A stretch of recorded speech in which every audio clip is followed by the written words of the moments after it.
ইয়াকুব আলাইহিস সালাম তার মৃত্যুর সময় জিজ্ঞেস করেছিলেন, ও আমার সন্তানেরা, আমার মৃত্যুর পরে তোমরা কার ইবাদত করবে, তার কার গোলামি করবে? তারা জবাব দিলেন, ক্বালু না'বুদু ইলাহাকা ওয়া ইলাহা আবাইকা ইব্রাহিম ওয়া ইসমাঈল ওয়া ইসহাক ইলাহাও ওয়াহিদান ওয়া নাহনু লাহু মুসলিমুন। নিঃসন্দেহে আমরা ইবাদত করব, গোলামি করব আপনার রবের, আপনার পিতার রবের, এবং আল্লাহর ইবাদত করব। আপনিও আপনার পূর্বপুরুষ ইব্রাহিম ইসমাইল যে আল্লাহকে ইবাদত করেছে, সে আল্লাহ পাকের ইবাদত আমরা করব এবং তার অনুগত হয়ে থাকব। সম্রাট শাহজাহানের সময় এক ফকির ভিক্ষা করে বেড়াতো। 70-80 বছর বয়স হয়ে গিয়েছে।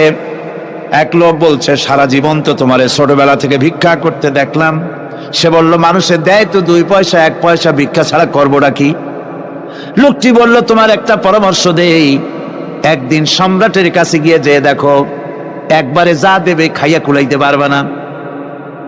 সম্রাট শাহজাহান কোথায় আছে এখন? দেখো গিয়া মসজিদে আছে।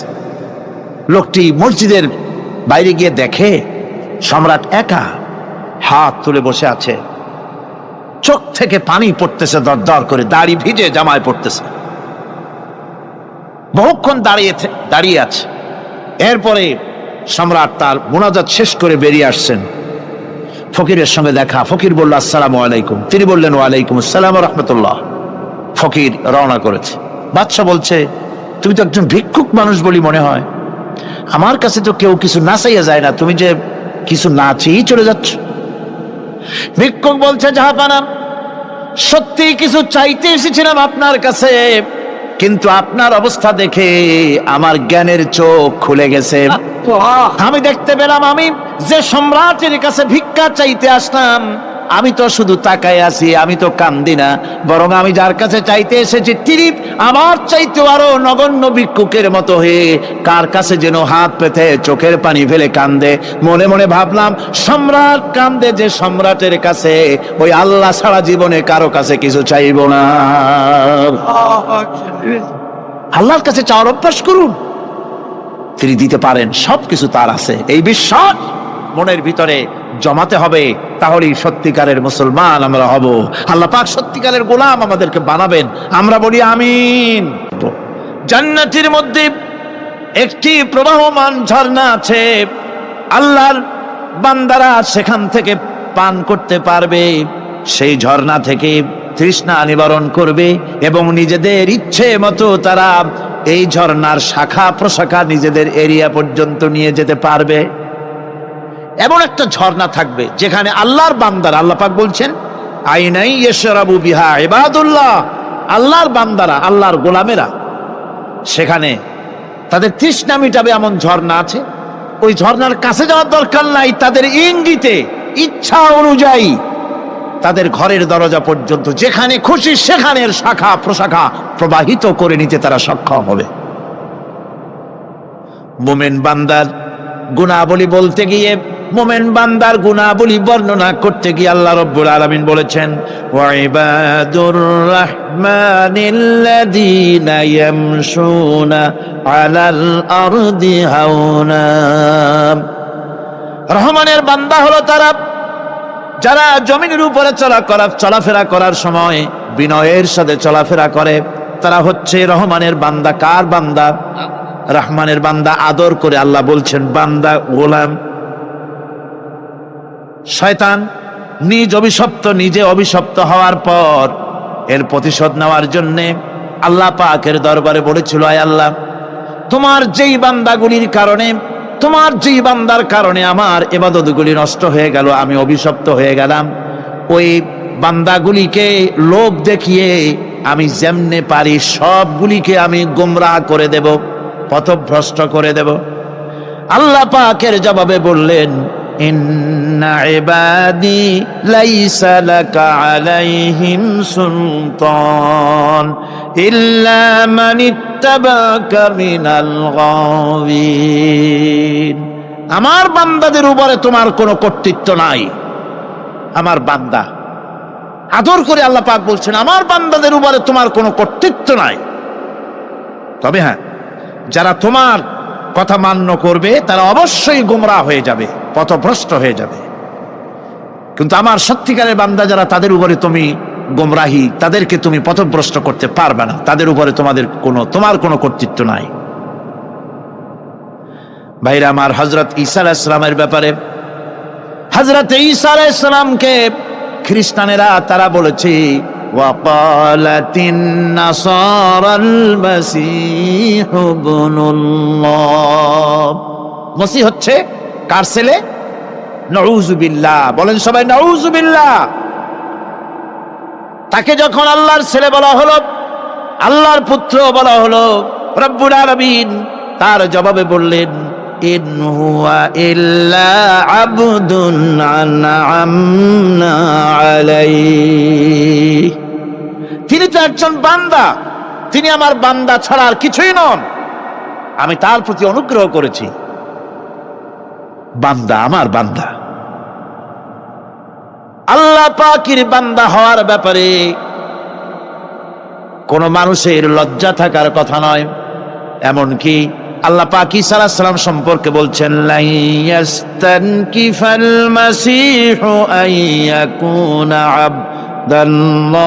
আবদান লিল্লাহি ওয়ালাল মালাইকাতুল মুকাররাবুন।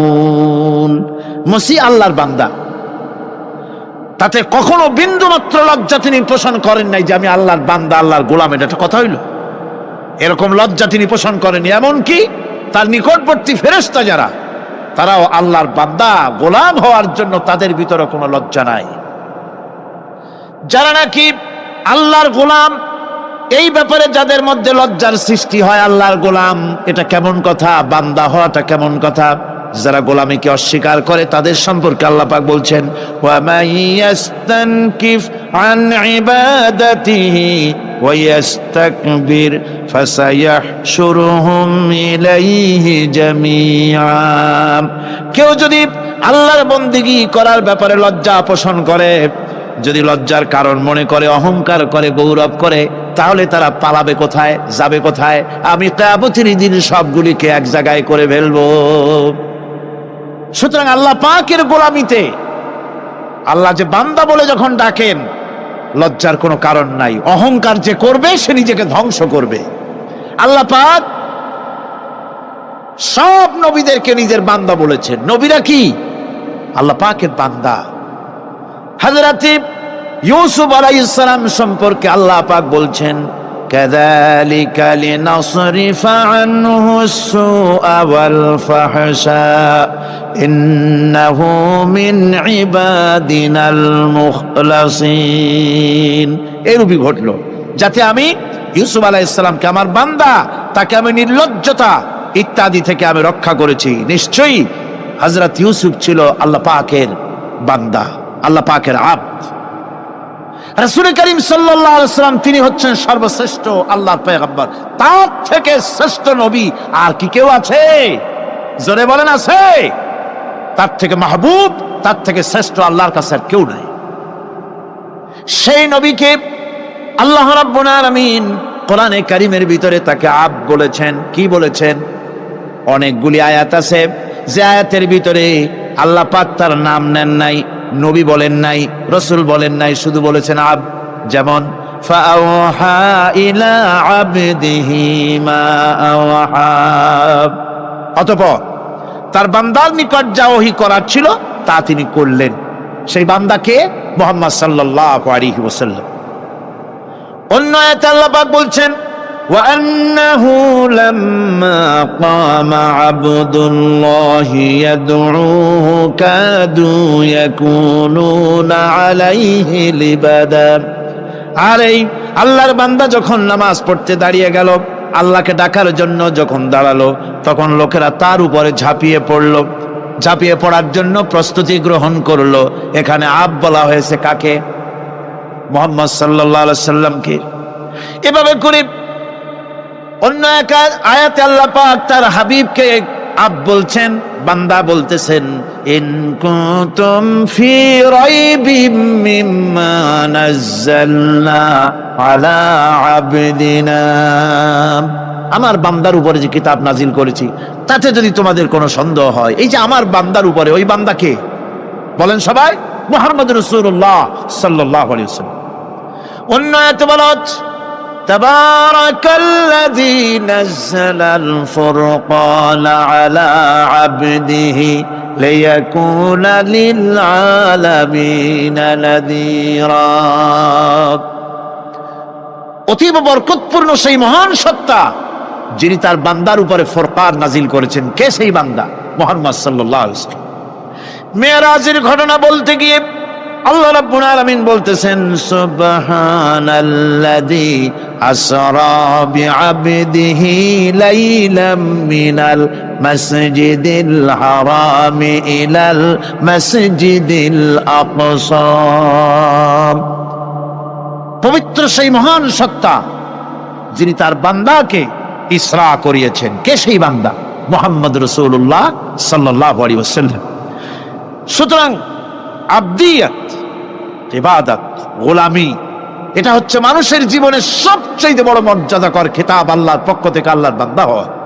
গোলামি পরিপূর্ণরূপে হবে কেবলমাত্র আল্লাহ পাকের। এই গোলামির জন্যই আল্লাহ পাক আমাদেরকে সৃষ্টি করেছেন, অন্য কোনো কাজে আমাদেরকে সৃষ্টি করেন নাই। সেই জন্য আমাদেরকে গোলামি করতে হবে, আনুগত্য করতে হবে কেবলমাত্র কার বলুন তো? এই গোলামি যদি সঠিকভাবে করি, যদি বান্দারা যারা আল্লাহ পাকের বান্দা বলে, গোলাম বলে নিজেদেরকে দাবি করে, যদি সঠিকভাবে ইবাদতটা করা যায়, তাহলে আল্লাহ তাদের জন্য কি ওয়াদা করেছেন শুনুন। দুনিয়ায় তাদেরকে আল্লাহ পুরস্কার দেবেন, আখেরাতেও দেবেন। এটা বন্ধ করে, দুনিয়া এবং আখেরাতে আল্লাহ পুরস্কার দেবেন। সে পুরস্কারটা কি? দুনিয়ার পুরস্কারটা আগে শোনেন। আল্লাহ পাক বলেন, যারা আমার ইবাদত করবে তাদের ব্যাপারে আমার ওয়াদা শোনো। ওয়াদাল্লাহুল্লাযীনা আমানু ওয়া আমিলুস সালিহাতি লায়াস্তাখলিফান্নাহুম ফিল আরদি কামাস্তাখলাফাল্লাযীনা মিন ক্বাবলিহিম। তোমাদের মধ্যে যারা ঈমান এনেছে এবং সৎ কাজ করেছে, আল্লাহ রাব্বুল আলামিন তাদের ব্যাপারে আল্লাহর ওয়াদা হচ্ছে, আল্লাহর প্রতিজ্ঞা হচ্ছে, আল্লাহ ওয়াদা করতেছেন তাদেরকে জমিনের উপরে প্রতিষ্ঠিত করবেন। যেমন করে তোমাদের পূর্বপুরুষদেরকে প্রতিষ্ঠিত করা হয়েছিল, ওইভাবে তোমাদেরকে প্রতিষ্ঠিত করা হবে। সুবহানাল্লাহ। প্রতিষ্ঠিত করা হবে মানে রাষ্ট্র ক্ষমতা দেওয়া হবে। কি দেওয়া হবে? যদি গোলাম হও, যদি কি হও? গোলাম। আল্লাহ পাক বলছেন, শুধু তাই নয়, আমি আমার দিনকে যারা প্রতিষ্ঠা করবে, আমার গোলামেরা যদি, আমার বান্দারা সঠিকভাবে যদি আমার গোলামি করে, ঈমান আনে, আমলে সালেহ করে, নেক কাজ করে, আমি তাদেরকে রাষ্ট্র প্রতিষ্ঠার সুযোগ করে দেব।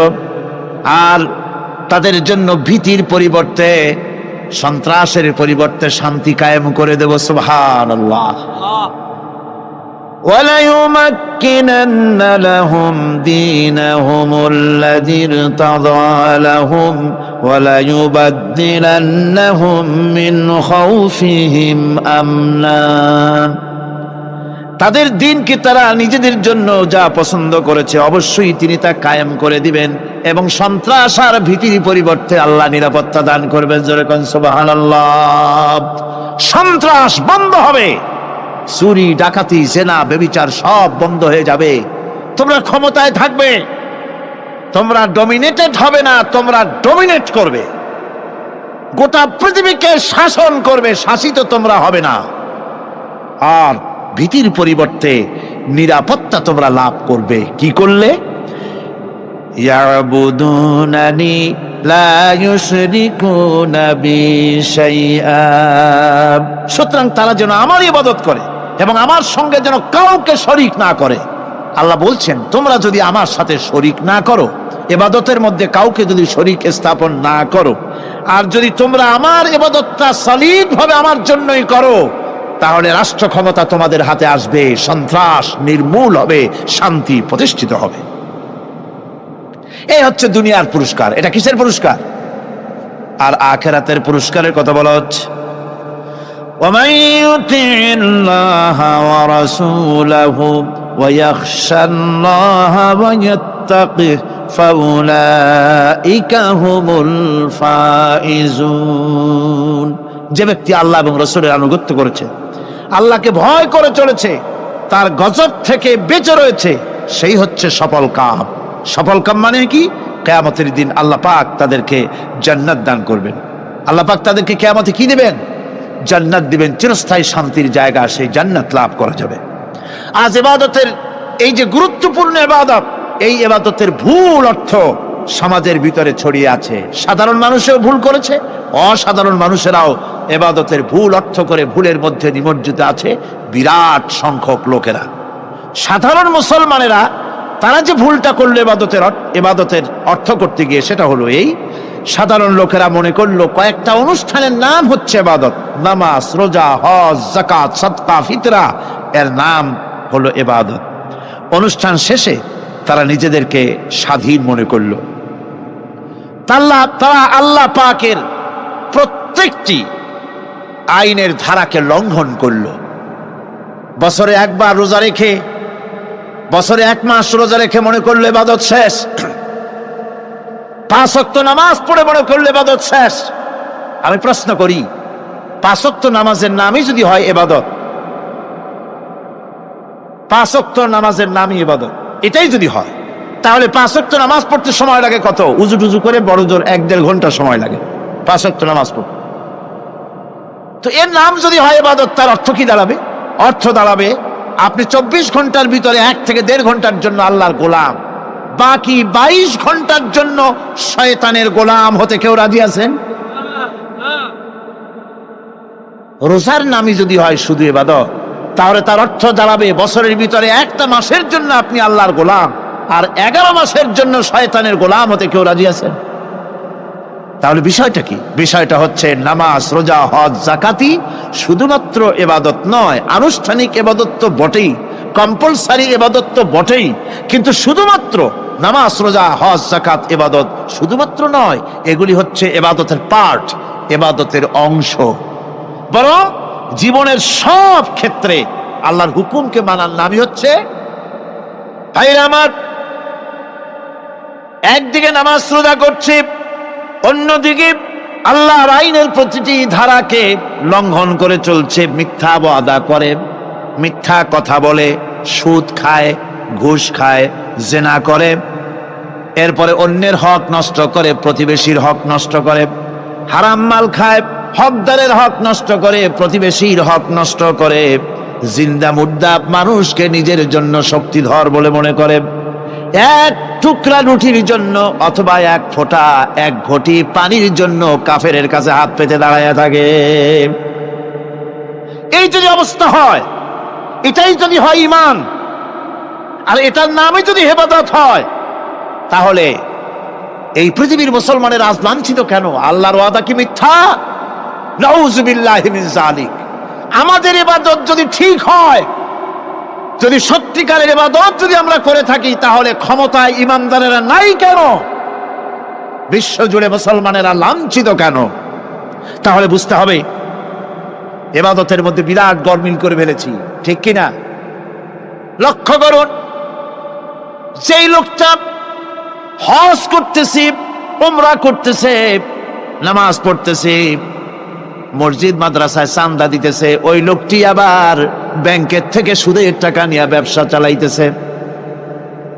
ব্যবসা ঠিক রাখার জন্য, ইনকাম ট্যাক্স ফাঁকি দেওয়ার জন্য ব্যবসায়ীরা 2 ধরনের 3 ধরনের খাতা মেনটেন করছে। কথা ঠিক কিনা? মিথ্যা কথা বলছে, ঘুষ দিতেছে, বেশি করে বিদ্যুতের বিল যাতে না আসে সেজন্য যারা বিদ্যুৎ লাইনে আছে তাদেরকে পয়সা দিয়ে ম্যানেজ করতেছে, ঠিক কিনা? আমি পার্লামেন্টে বলেছি বিদ্যুৎ বাইরের থেকে আনতে হবে না, ঘুরে ঘুরে আবার বিদ্যুতের কথা আসে। বিদ্যুৎ আনা লাগবে না, কারণ আমার দেশে চাহিদা হচ্ছে 2500 মেগাওয়াট, সেখানে 1800 মেগাওয়াট আমাদের আছে। আরেকদিকে 4টা বিদ্যুৎ প্রকল্প বন্ধ হয়ে আছে। ওই 4টি বন্ধ হওয়া প্রকল্প যদি চালু করা যায় তাহলে 2900 মেগাওয়াট বিদ্যুৎ উৎপাদিত হতে পারে বলে বিশেষজ্ঞরা বলেছেন।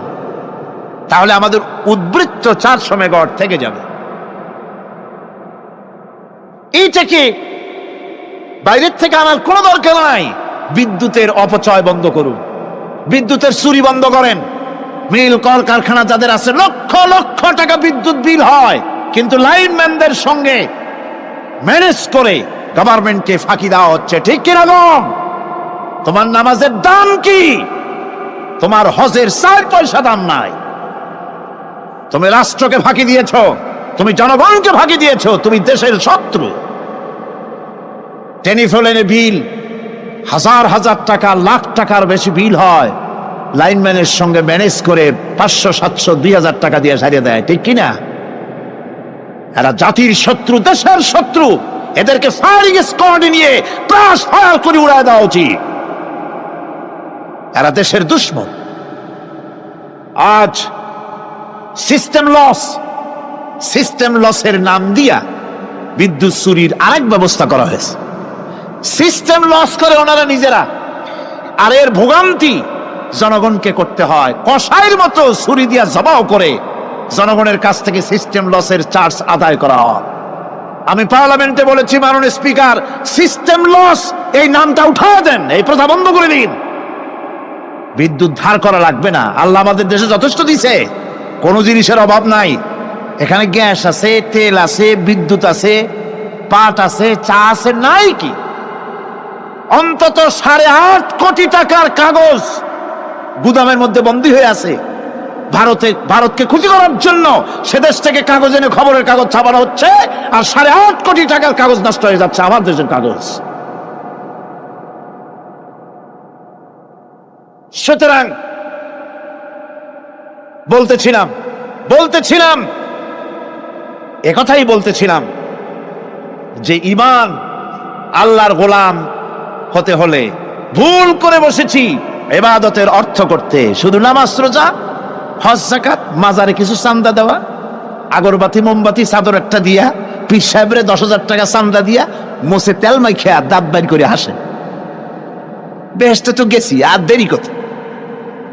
বেহেশতে তুমি যাবা, এত সহজ? দেশকে ফাঁকি দিছো, দেশকে ফাঁকি দিয়েছ, জনগণকে ফাঁকি দিয়েছ, নিজের মেয়েকে ফাঁকি দিয়েছে। বিবাহের সময় টাকা পয়সা দিয়া বিবাহ টিবাহ করায় দিল। ব্যবসা, ধানি সম্পত্তি, বাড়ির সম্পত্তি সব ছেলেদেরকে দিয়ে দিল, মেয়েটারে ফাঁকি দিয়ে দিল। দেয় না এরকম? ফুপুকে ফাঁকি দিল, বোনকে ফাঁকি দিল। এরপরে মোনাজাত করে সবে বরাতে, আল্লাহ আমারে বেহেশত দিও। ফেরেশতারা কয়, মর তুই আগে, বেহেশত তোরে কেমনে দেয় ভালো করে দেখাই দেব। বেটা তুই যাবি বেহেশতে? এত সোজা? ওটা মামু বাড়ির বারান্দা নাকি? এত সহজ নয়। সুতরাং সাধারণ মানুষ মারাত্মক ভুল করেছে এখানে। নামাজ, রোজা, হজ, যাকাত ইবাদত, আর কিছুকে ইবাদত মনে করে নাই। আপনার চাকরি আপনার ইবাদত, চাকরিতে ফাঁকি দেওয়া যাবে না। আপনি সুস্থ মানুষ, মেডিকেল লিভ নিয়ে ওয়াজ মাহফিল অথবা কোনো ইজতেমায় যাওয়া যাবে না, কোনো চেল্লা দিতে যাওয়া যাবে না। মেডিকেল লিভ নিয়ে আপনি সুস্থ মানুষ, কেন আপনি মেডিকেল লিভ নিচ্ছেন? আপনি ফাঁকি দিতে পারবেন না। সরকারি চাকরি করেন, মিল কল কারখানায় চাকরি করেন, ফরজ নামাজ পড়েছেন ভালো কথা, সুন্নাত পড়েছেন ভালো কথা, নফল পড়বেন না। জোহরের নফল পড়া বাদ দিন। যদি আপনি চাকরিজীবী হন, চাকরি করেন, ওটাই ইবাদত। এর নাম ইসলাম, এর নাম ইসলাম। গভর্নমেন্ট যে বেতন দেয় সেই বেতনের উপরে সন্তুষ্ট থাকুন, ঘুষ খাইয়েন না। যদি বেশি বেতন লাগে গভর্নমেন্টের কাছে দাবি জানান যে আমাদের বেতন বাড়ায় দাও। ঘুষ খাবেন কেন? হারাম। জোরে কোন এটা কি? এই ঘুষের টাকা মাজারে দিয়া, পীরেরে দিয়া আল্লাহরে খুশি করবেন, এত সহজ না, এত সহজ না। মা খালাকতুল জিন্না ওয়াল ইনসা ইল্লা লিয়াবুদুন। মানুষ আর জিন জাতিকে আমি সৃষ্টি করেছি আমার গোলামির জন্য। কার গোলামি? ওই গোলামির পূর্ণাঙ্গ নমুনা যদি জানতে চাই, পূর্ণাঙ্গ নমুনা দৃষ্টান্ত লাগবে। কাকে অনুসরণ করব?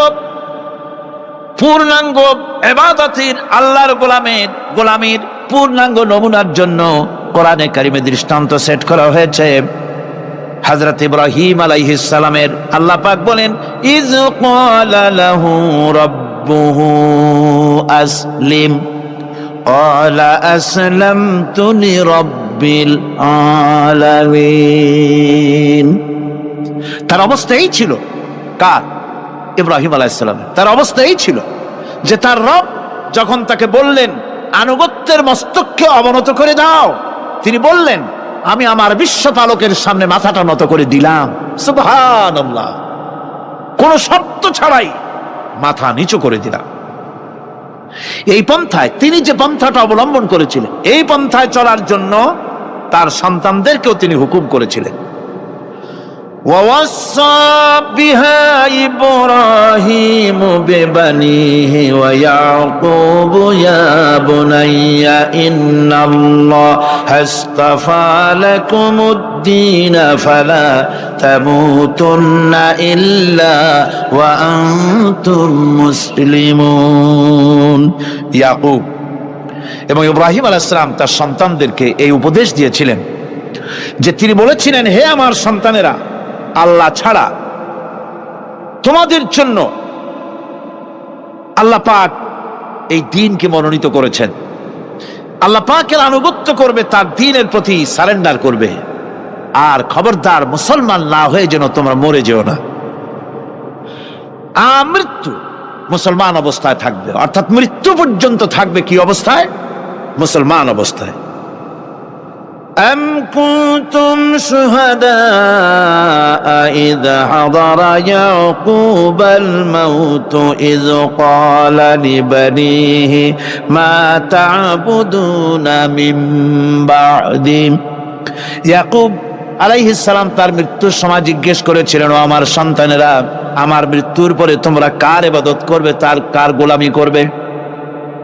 তারা জবাব দিলেন, قالوا نعبد إلهك وإله آبائك إبراهيم وإسماعيل وإسحاق إلها واحدا ونحن له মুসলিমুন।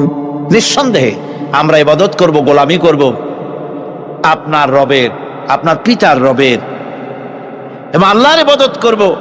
আপনিও আপনার পূর্বপুরুষ ইব্রাহিম, ইসমাইল যে আল্লাহকে ইবাদত করেছে, সে আল্লাহ পাকের ইবাদত আমরা করব এবং তার অনুগত হয়ে থাকব। দাসত্ব এবং দাসত্বের গোলামীর পূর্ণাঙ্গ নমুনা হচ্ছেন হযরত ইব্রাহিম আলাইহিস সালাম। আল্লাহর গোটা জমিন যখন শিরকের অন্ধকারে ডুবে গিয়েছিল, তখন হযরত ইব্রাহিম আলাইহিস সালাম তাওহীদের আলো জ্বালিয়ে দিয়েছিলেন। এই নিবেদিতদের ইমাম হিসাবে আল্লাহ পাক তাকে ঘোষণা দিলেন। কোরআনে কারীম বলছে, وَإِذَا ابْتَلَى إِبْرَاهِيمَ رَبُّهُ بِكَلِمَاتٍ فَأَتَمَّهُنَّ قَالَ إِنِّي جَاعِلُكَ لِلنَّاسِ إِمَامًا। ইব্রাহিমকে তার রব কয়েকটি বাক্য দিয়ে পরীক্ষা করলেন এবং তিনি সেই পরীক্ষাগুলোতে পাশ করলেন। তখন আল্লাহ রাব্বুল আলামিন তাকে বললেন যে আমি তোমাকে গোটা বিশ্ব মানবতার জন্য, গোটা বিশ্বের সমস্ত মানুষের জন্য আমি তোমাকে নেতা বানাবো। সুবহানাল্লাহি ওয়া বিহামদি। প্রথম পরীক্ষা হলো, গতকাল বলেছি, সে আগুনের পরীক্ষা। সেখানে আল্লাহ পাক তাকে পাশ করালেন, তিনি পাশ করলেন। দ্বিতীয় পরীক্ষা ছিল বিবি এবং নবজাতক সন্তানকে নিয়ে। আল্লাহ হুকুম করলেন, এই বিবি আর বাচ্চারে নিয়ে মরুভূমিতে রেখে আসো।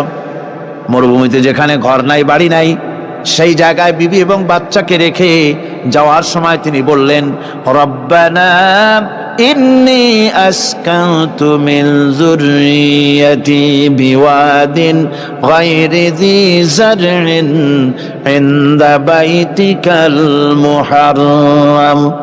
হে আল্লাহ রাব্বুল আলামিন, আমি পানি এবং তরুলতাবিহীন এক মরুভূমির ভিতরে আমার বংশের একটি অংশকে এখানে রেখে গেলাম। তোমার ঘরের ঘরের কাছে পুনর্বাসিত, আমি তাদের কাছে, এই ঘরের কাছে, সম্মানিত ঘরের কাছে রেখে গেলাম। পরীক্ষায় তিনি পাশ করলেন। হযরতে হাজেরা প্রশ্ন করলেন, ইব্রাহিম, পানি নাই, খাবার নাই, মানুষ নাই, ঘর নাই, বাড়ি নাই, মরুভূমির ভিতরে আমাকে আর আমার বাচ্চারে ফেলে রেখে যাচ্ছ কেন? কোনো জবাব নাই। 2 বার 3 বার প্রশ্ন করলেন। এরপরে তিনি আবার প্রশ্ন করলেন, বললেন, ইব্রাহিম, এটা কি আল্লাহর হুকুম নাকি? হযরত ইব্রাহিম আলাইহিস সালাম নিজের কলিজার টুকরা সন্তান আর বিবিকে রেখে যেতেছেন ভারাক্রান্ত মন নিয়ে। তিনি আকাশের দিকে আঙ্গুল উঁচু করে দেখালেন। হযরত হাজেরা বুঝলেন ইনি তো আল্লাহর পয়গম্বর, আমার কোন অপরাধে এভাবে ফেলে যাওয়ার কথা নয়। তিনি বুঝলেন এটা আল্লাহর হুকুম। হযরতে হাজেরা বললেন, ইব্রাহিম রে, নিশ্চিন্ত মনে বাড়ি ফিরে যাও, আমার মনে কোনো চিন্তা নাই, কোনো পেরেশানি আর এখন নাই। আল্লাহর হুকুমে যদি আমাকে এই মরুভূমির ভিতরে ফেলে যেয়ে থাকো, তাহলে আমি ওই আল্লাহর প্রতি এতটা ভরসা রাখি যে এই মরুভূমির ভিতরে জল পানি শূন্য, খাদ্য শূন্য জায়গায় আমি আমার বাচ্চাকে আল্লাহ রব্বুল আলামিন না খাওয়াইয়া মারবেন না। দ্বিতীয় পরীক্ষায় পাশ করল। 3 নম্বরে পরীক্ষা হলো, সন্তান বড় হয়ে গেছে, বুদ্ধি হয়েছে, দৌড়াতে পারে। আল্লাহ রাব্বুল আলামিন হুকুম করলেন, ছেলেকে জবাহ করো। কত বড় আগুনের পরীক্ষা! কোরআন শরীফ বলছে, হযরত ইব্রাহিম আলাইহিস সালাম নিজের ছেলেকে ডেকে নিয়ে বললেন, ইয়া বুনাইয়া ইন্নী আরা ফিল মানামি আন্নী আযবাহুক ফানজুর মাযা তারা। হে আমার কলিজার টুকরা সন্তান, আমি স্বপ্নে দেখেছি যেন আমি তোমাকে জবাহ করতেছি, তোমার রায় কি, তোমার মত কি, আমারে শোনাও। ছেলে পয়গম্বর, ছেলে তার জবাবে বললেন, ইয়া আবাতি ফাআল মা তু'মার সাতাজিদুনি ইনশাআল্লাহু বিনাস সাবিরিন। হে আমার আব্বাজান, আপনি যে ব্যাপারে স্বপ্নের ভিতরে আদিষ্ট হয়েছেন, আপনি তা কার্যকরী করুন। আমাকে এতটুকু অধৈর্যের মধ্যে পাবেন না, আমাকে ধৈর্যশীলদের মধ্যে পাবেন। আমারে আপনি আল্লাহর হুকুম পালন করেন। আল্লাহ পাক শোনাচ্ছেন, ফালাম্মা আসলামা ওয়া তাল্লাহু লিল জাবিন। পিতা পুত্র দুজনই রাজি হয়ে গেল। পিতা তার ছেলেকে কাঁধ করে গলার উপরে ছুরি ধরেছেন। আল্লাহ রাব্বুল আলামিন ইসমাইল জবাহ হোক, এটা আল্লাহ চান নাই, আল্লাহ চেয়েছেন পরীক্ষা করতে। পরীক্ষায় ইব্রাহিম পাশ হয়ে গেলেন। আল্লাহ পাক বলছেন, ওয়ানাদাইনাহু আইয়া ইব্রাহিম ক্বাদ সাদ্দাকতার রুইয়া ইন্না কাযালিকা নাজজিল মুহসিনিন।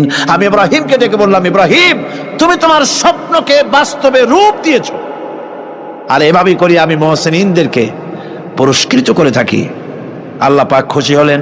আল্লাহ পাক বললেন, ইন্না হাযা লাবালাউল মুবিন।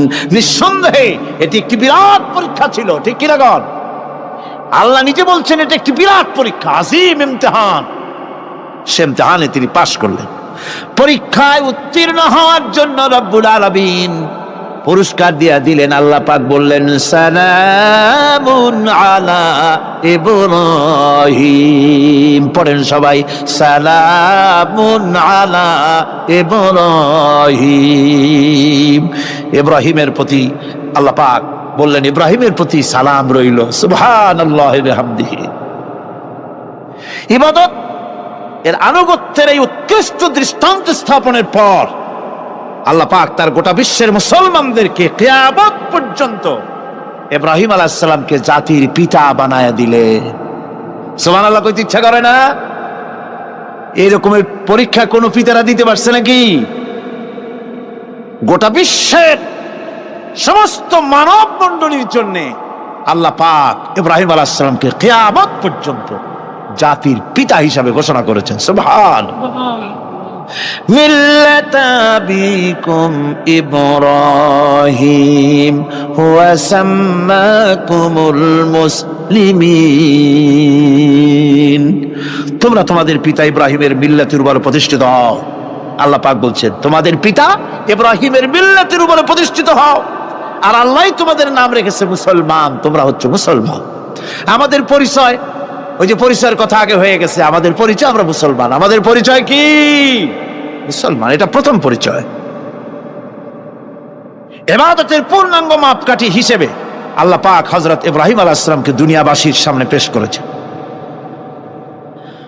কোরআন বলছে ইহুদি এবং খ্রিস্টানেরা মুসলমানদেরকে বিভ্রান্ত করতে চায়। তারা বলে ওয়াকালু কুনু হুদান আও নাসারা তাহতাদু কুল বাল মিল্লাতা ইব্রাহিম হানিফা ওয়া মা কানা মিনাল মুশরিকিন।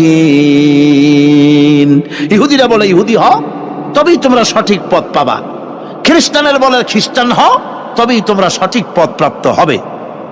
আল্লাহ পাক বলছেন এদের সকলকে বলে দাও বরং তোমরা সব পরিত্যাগ করে মিল্লাতে ইব্রাহিমের ভিতরে শামিল হয়ে যাও। এটাই মুক্তির পথ, এটাই নাজাতের পথ, এটাই আল্লাহর পথ। সুবহানাল্লাহি ওয়া বিহামদিহি। এমনকি রাসূল কারীম সাল্লাল্লাহু আলাইহি ওয়াসাল্লামকে আল্লাহ পাক বলেছেন আনিত্তাবি মিল্লাতা ইব্রাহিম হানিফা, চারদিক থেকে মুখ ফিরিয়ে এনে মিল্লাতে ইব্রাহিমের ভিতরে শামিল হয়ে যাও, তারই অনুসরণ করো। রাসূল কারীম সাল্লাল্লাহু আলাইহি ওয়াসাল্লাম ইবাদত বা আনুগত্যের সর্বোৎকৃষ্ট নমুনা হওয়ার কারণে ইব্রাহিম আলাইহিস সালাম সম্পর্কে হুজুর বলেছেন ইন্না ইব্রাহিমা খায়রুল বারিয়া, রাওয়াহু মুসলিম। হুজুর সাল্লাল্লাহু আলাইহি ওয়াসাল্লাম বলেছেন ইব্রাহিম হচ্ছেন জগতের সর্বোত্তম ব্যক্তি। সুবহানাল্লাহ। সুতরাং আমাদেরকে ইবাদতের নমুনা হিসেবে ইব্রাহিম আলাইহিস সালামকেও মানদণ্ড হিসেবে দেখতে হবে যে কিভাবে তিনি সারেন্ডার করেছিলেন আল্লাহ পাকের দরবারে। এখন আমি আপনাদের সামনে বলতে চাই, মানুষের জীবনে সবচাইতে বড় দুটি চাহিদা আছে, একটা হচ্ছে খাদ্য আর একটা হচ্ছে নিরাপত্তা। একটা খাদ্য আর একটা কি? নিরাপত্তা। পেট ভরে খাইতে চাই আর চোর ডাকাতের উপদ্রব থেকে নিরাপত্তা পেতে চায়। আইন শৃঙ্খলা পরিস্থিতির উপরে যখন পার্লামেন্টে আলোচনা হচ্ছিল, আমি তখন বলেছি মাননীয় স্পিকার, আমার দেশের সাধারণ ভোটারদের বড় কোনো আশা আকাঙ্ক্ষা নাই। তারা কোনোদিন বলে না যে আমাদের গুলশানে বাড়ি দিতে হবে, সকলে আমাদেরকে মঙ্গল গ্রহে অফিস বানায় দিতে হবে, বাসেরও গাড়ি দিতে হবে, এগুলি তারা দাবি করে না। যারা ভোট দেয়, কষ্ট করে, মিছিল করে, এই সাধারণ জনগণের দাবি হচ্ছে মিনিমাম দাবি, খুবই কম। তাদের দাবি হলো মোটা সুতার কাপড় চাই ইজ্জত ঢাকার জন্য, পেট ভরে খেতে চাই, পোলাও কোরমা বিরিয়ানির দরকার নাই, আর আশ্রয়ের জন্য ছোট্ট একটু ঘর চাই, চোর ডাকাতের উপদ্রব থেকে নিরাপত্তা চাই। কথা ঠিক কিনা? আমি বললাম স্পিকার সাহেব, আজ পর্যন্ত যতগুলি গভর্নমেন্ট এসেছে বাংলাদেশে, প্রত্যেকটি গভর্নমেন্ট আমার দেশের জনগণের এই ন্যূনতম দাবি, এই আশা পূরণ করতে ব্যর্থতার পরিচয় দিয়েছে। কেউ পারে নাই। যারাই গেছে তারাই তাদের নিজেদের আখের গোছাবার চেষ্টা করেছেন। সব নিজেকে নিয়ে ব্যস্ত, নিজের লোকদের নিয়ে ব্যস্ত, জনগণ নিয়ে চিন্তা নাই। সুতরাং মানুষের চাহিদা হচ্ছে খাদ্য আর নিরাপত্তা। আমরা কি খাদ্য আর নিরাপত্তা সত্যি কি চাই? চাই। খাদ্য যদি চাই ক্ষুধার সময়, নিরাপত্তা যদি চাই ভীতির সময়, আল্লাহ রাব্বুল আলামিন বলেন কোন গভর্নমেন্ট দিতে পারবে না, দুনিয়ায় কেউ দিতে পারে নাই, পারবেও না। ক্ষুধার সময় যদি খাদ্য চাও, ভীতির সময় যদি নিরাপত্তা লাভ করতে চাও, তাহলে ফালইয়াবুদু রাব্ব হাযাল বাইত, এই ঘরের মালিকের ইবাদত কর। কোন ঘর? কাবা ঘর। বলেন কোন ঘর? কাবা ঘর। কাবা শরীফের মালিকের ইবাদত কর। তাহলে কি হবে? আল্লাযী আত'আমাহুম মিন জু'ইন ওয়া আমানাহুম মিন খাউফ। এই ঘরের মালিকের ইবাদত যদি করো, তাহলে ক্ষুধার সময়ে তিনি তোমাদেরকে খেতে দিবেন, আর ভীতির সময় তিনি তোমাদের নিরাপত্তা দান করবেন। হে ওয়াদা কার? চিল্লায় বলেন ওয়াদা কার? আল্লাহ পাকের ওয়াদা বিশ্বাস হলো না, এমনই পোড়া কপালের মুসলমান। নির্বাচন যখন আসলো, সলিমউদ্দিন সাহেব আসতেন মঞ্চের উপরে, পরিচয় করানো হচ্ছে। এত আপনারা যার বক্তৃতা শোনার জন্য বিপ্রহরের রৌদ্রে কষ্ট করতেছিলেন, এখন সেই সংগ্রামী জননায়ক বিপ্লবী সন্তান, তিনি এখন আপনাদের সামনে বক্তব্য রাখবেন। উনি দাঁড়ায় বললেন, ভাইয়ার আমার, বোনের আমার, আমি এবার বোতল মার্কা বাক্স নিয়ে দাঁড়াইছি, আমারে সকলে মিলে ভোট দেন। এবার যদি ক্ষমতায় যেতে পারি, না খাইয়া কেউ মরবেন না, কিন্তু কি খাইয়া মরবে তাও কয় না।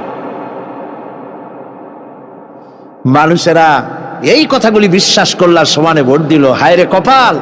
আল্লাহ বললেন, আমার ইবাদত কর, আমার গোলামি কর জীবনের সব জায়গায়, তাহলে ক্ষুধার সময় খাইতে পারবি আর ভীতির সময় নিরাপত্তা পাবি। আল্লাহর কথাটা বিশ্বাস হইল না। এই নামাজ পড়ার মুসলমানের দাম আছে, কোন দাম আছে? এ রোজা খাওয়ার দাম আছে, এ মুসলমান দাবি করার দাম আছে। আল্লাহ রাব্বুল আলামিন তিনি পরিষ্কার করে বলছেন, এই ঘরের মালিকের ইবাদত করো, তিনি ক্ষুধার সময়ে খেতে দিবেন, আর তিনি তোমাদেরকে ভীতির সময় নিরাপত্তা দান করবেন।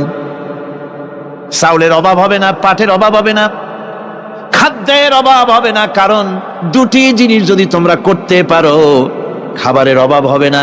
ওয়ালাউ আন্না আহলাল কুরা আমানু ওয়াত্তাকাউ লাফাতাহনা আলাইহিম বারাকাতিম মিনাস সামাই ওয়াল আরদ। দেশের লোকেরা, জনপদের লোকেরা যদি দুইটা কাজ করে, এক নম্বরে হলো আমার উপরে ঈমান আনবে, দুই নম্বরে হলো আমাকে ভয় করার নীতি অবলম্বন করে যদি চলে, তাহলে ওই দেশের মানুষের জন্য আকাশ আর জমিনের সব বরকতের দরজা আমি আল্লাহ খুলে দেব। আল্লাহর ওয়াদা। আল্লাহ পাকের নিকট মানুষের সবচাইতে বড় দাবি কি? আল্লাহর কাছে মানুষের সবচাইতে বড় দাবি কি করতে পারেন? আল্লাহ পাকের কাছে মানুষের শ্রেষ্ঠ দাবিটা আল্লাহ নিজেই শিখাই দিয়েছেন। আমার কাছে দাবি কর, ইহদিনাস সিরাতাল মুস্তাকিম। আয় আল্লাহ, একটা সোজা, একটা সরল রাস্তা আমারে দাও, একটা সহজ পথ আমারে দাও। এই কথা সূরা ফাতিহা দাবি করার পর আল্লাহ রাব্বুল আলামিন এই অভিনন্দনের জবাবে, 7টা বাক্যের অভিনন্দনের জবাবে আল্লাহ রাব্বুল আলামিন 30 পারা কোরআন শরীফ নাজিল করে দিলেন। সূরা ফাতিহার এই সওয়ালের জবাবে আল্লাহ পাক বললেন, ওয়া আনি'বুদুনি হাযা সিরাতুম মুস্তাকিম। সোজা রাস্তা চাও, আমার গোলামি করো, ইবাদত করো। সব জায়গায় ইবাদত, গোলামি করাই লাগবে। আমার কাছে সোজা রাস্তা চাও, সোজা রাস্তা হলো আমার গোলামি করা। কার গোলামি?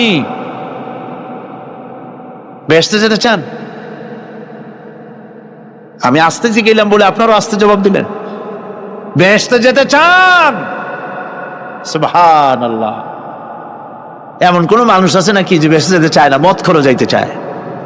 সবাই, আমরা সবাই বেহেশতের আশা করি, ঠিক কিনা? আল্লাহ রাব্বুল আলামিন বলেন, বেহেশতে যদি যেতে চাও তাহলে ওই ইবাদত করা লাগবে, ইবাদত ছাড়া জান্নাতে যাওয়া যাবে না। ফাদখুলি ফি ইবাদি ওয়াদখুলি জান্নাতি। সর্বপ্রথম আমার বান্দার মধ্যে দাখিল হয়ে যা, আমার গোলামির মধ্যে দাখিল হওয়া, আমার গোলাম হয়, এরপরে আমার জান্নাতে চলে যা। আগে গোলাম হবি, তারপরে কোথায় যাবি? জান্নাতে যাবে। আগে গোলাম হ, আগে গোলামির খাতায় নাম লেখা, আগে সত্যিকারের আমার বান্দা হ, গোলাম, এরপরে জান্নাতে যাওয়া যাবে। জান্নাতে যাইয়া আল্লাহর সাথে কি দেখা করতে চাই? আল্লাহর সাথে দেখা করতে চাই। আল্লাহ রাব্বুল আলামিন বলেন, ফামান কানা ইয়ারজু লিকা রাব্বিহি ফালইআমাল আমালান সালিহান ওয়া লা ইউশরিক বিইবাদাতি রাব্বিহি আহাদা। তোমাদের মধ্যে যদি কেউ আল্লাহর সঙ্গে, তার রবের সঙ্গে যদি কেউ দেখা করতে চায়, তাহলে সে যেন ভালো ভালো কাজ করে, নেক কাজ করে, আর তোমার রবের সাথে অর্থাৎ আল্লাহ রাব্বুল আলামিনের সাথে ইবাদতের মধ্যে যেন কাউকে শরীক না করে। শিরক যদি না করো, খাঁটি গোলাম খাঁটি বান্দায় যদি পরিণত হতে পারো, কিয়ামতের দিন আল্লাহ রাব্বুল আলামিনের সঙ্গে দিদার নসিব হয়ে যাবে। এই গোলামি করব কতদিন? কতদিন গোলামি করব? এই প্রশ্নের জবাবে আল্লাহ রাব্বুল আলামিন কোরআনে কারীমের মধ্যে জবাব দিয়ে দিয়েছেন, ওয়া'বুদ রাব্বাকা হাত্তা ইয়াতিয়াকাল ইয়াকিন। মৃত্যু পর্যন্ত, যতক্ষণ না নাক দিয়ে শেষ প্রশ্বাসটি নিঃশ্বাসটি বেরিয়ে যাচ্ছে, ততক্ষণ পর্যন্ত আনুগত্য গোলামি শব্দ হবে কার? জোরে চিল্লায় এখন কার? এই গোলামি জীবনের সব ক্ষেত্রে করতে পারলে আমরা মুসলমান, আর করতে না পারলে মুসলমান নামে মুনাফিক। না পারলে কি? মুনাফিক। বন্ধুগণ, ইয়াকা নাবুদু পর্যন্ত বলে ওয়া ইয়াকা নাস্তাইনের কথাটা শোনাচ্ছি। সূরা ফাতিহার ভিতরে আমরা পড়ি, পড়েন আমার সাথে, ইয়াকা নাবুদু ওয়া ইয়াকা নাস্তাইন। হায় আল্লাহ, একমাত্র তোমার গোলামি করি আর একমাত্র তোমার কাছে সাহায্য চাই। তুমি ছাড়া কারো কাছে সাহায্য? এটা কি ঠিক? এটা কি আমাদের মনের কথা, ঈমানের কথা? আল্লাহ করুন, আল্লাহ করুন, বলি আমিন। হাদিস শরীফে বলা হয়েছে, ইজা সাআলতা ফাসআলিল্লাহ ওয়া ইজা ইসতাআনতা ফাসতাইন বিল্লাহ। কিছু চাইতে হলে আল্লাহর কাছে চাও, কিছু বলতে হলে, ভিক্ষা করতে হলে আল্লাহর কাছেই ভিক্ষা করো। কার কাছে ভিক্ষা করবেন? আল্লাহর কাছে বলুন। আমার বন্ধুগণ, আমি আমার ঈমান থেকে কথা বলি, আমি আমার ঈমান থেকে কথা বলি। কোরআন এবং হাদিস পড়ে যতটুকু আল্লাহ বোঝার তৌফিক দিয়েছেন সেই কথাগুলি পেশ করার জন্য চেষ্টা করি। বন্ধুগণ, এদিক ওদিক কোনো দিকে না ঘুরে মসজিদে যান, মসজিদে গিয়ে নামাজ পড়েন, আর আল্লাহর কাছে হাত পেতে আল্লাহরে বলেন। সেজদা গিয়া যখন রব্বুল আলামিনের দরবারে কিছু চাইবেন, হুজুরের কাছে জিজ্ঞেস করা হয়েছে, হুজুর, বান্দা কখন আল্লাহর নিকটবর্তী হয়ে যায়? আল্লাহর নবী বলেছেন, বান্দা যখন সেজদা দেয় তখন বান্দা একেবারে আল্লাহ পাকের কাছে চলে যায়। আল্লাহর কাছে চান, যা দরকার, ছেলে নাই, মেয়ে নাই, বউ নাই, অথবা চাকরি নাই, প্রমোশন চাই, ব্যবসায় উন্নতি চাই, যা দরকার কাকে বলবেন? মনটাকে পরিষ্কার করুন, আজকে মনটাকে সাফ করুন, সমস্ত দুর্বলতা থেকে মনকে উঠায় আনো, বিশ্বাস করুন, যা চাওয়া যা বলা সবটা আল্লাহর কাছে। কার কাছে? আমি তার গোলাম। আমি কার গোলাম? আল্লাহ ছাড়া কারো কাছে আমার অভিযোগ তুলবো না, সবটা বলবো আল্লাহর কাছে। বলে দেখেন, বলে দেখেন আল্লাহ পাক কিভাবে আপনাকে সাহায্য করেন। সুবহানাল্লাহ। ভাইরা আমার, আল্লাহ রাব্বুল আলামিন রাসূল করিম সাল্লাল্লাহু আলাইহি ওয়াসাল্লামকে বলেছেন, ফাইদা ফারাগতা ফানসাব ওয়া ইলা রাব্বিকা ফারগাব। যখন তুমি খালি হাত হয়ে যাবে, দাঁড়িয়ে যাবে এবং তোমার রবের কাছে মিনতি জানাবে, কিছু যখন থাকবে না, তোমার রবের কাছে দাঁড়ায় যাও আর তার কাছে মিনতি জানাও, তোমাকে আল্লাহ ভরপুর করে দিবেন। ভান্ডের কোনো অভাব নাই। আমাদের ভান্ড হচ্ছে যত দেব তত কমবে, আর আল্লাহর ভান্ড যত দেয় তত সমান সমান থাকে, মোটেই কমে না, মোটেই কমে না। সুতরাং দয়াল বাবা, বাবাজান, কেবলাজান বাবা কি যে কবে আর কি করবে দিশা করতে পারে না। গান বাজনা, তারপরে গোসল শরীফ, কি জানি হাবিজাবি শরীফ, কোনো শেষ নাই, বেদাত দিয়ে ভরে গেছে। এগুলি বিশ্বাস করবেন না, বিদআত খারাফা, এর সাথে মুসলমানের কোনো সম্পর্ক নাই। গাছ বাজনার সাথে মুসলমানের কোনো সম্পর্ক।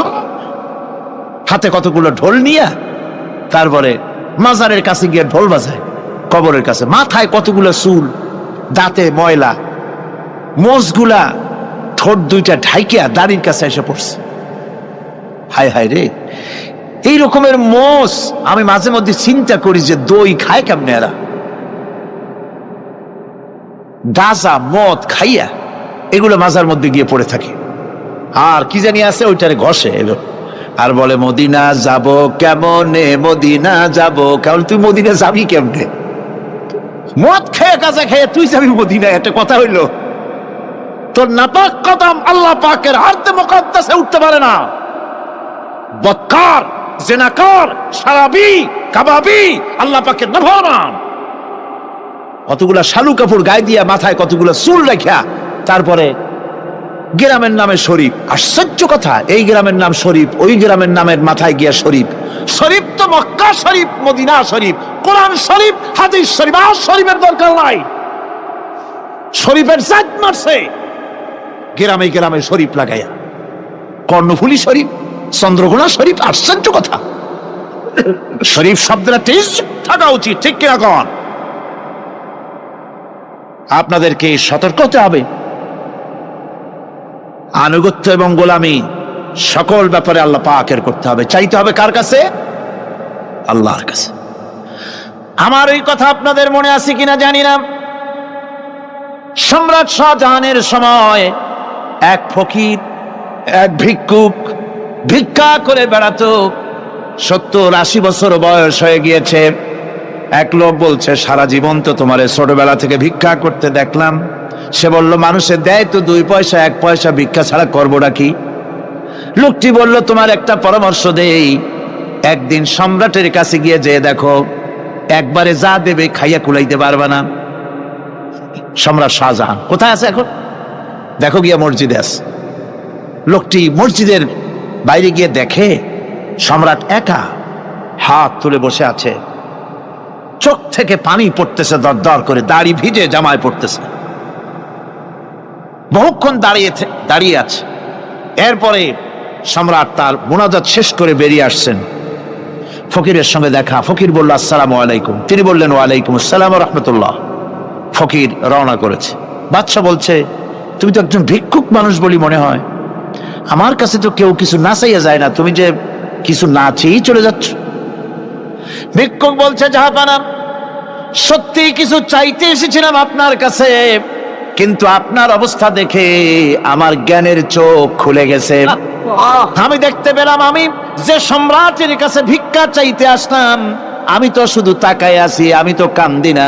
বরং আমি যার কাছে চাইতে এসেছি, তিনি আমার চাইতে আরো নগণ্য ভিক্ষুকের মতো হয়ে কার কাছে যেন হাত পেতে চোখের পানি ফেলে কান্দে। মনে মনে ভাবলাম, সম্রাট কান্দে যে সম্রাটের কাছে, ওই আল্লাহ সারা জীবনে কারো কাছে কিছু চাইব না। আল্লাহর কাছে চাওয়ার অভ্যাস করুন, তিনি দিতে পারেন। সবকিছু তার আছে, এই বিশ্বাস মনের ভিতরে জমাতে হবে। তাহলেই সত্যিকারের মুসলমান আমরা হব। আল্লাহ পাক সত্যিকারের গোলাম আমাদেরকে বানাবেন। আমরা বলি আমিন।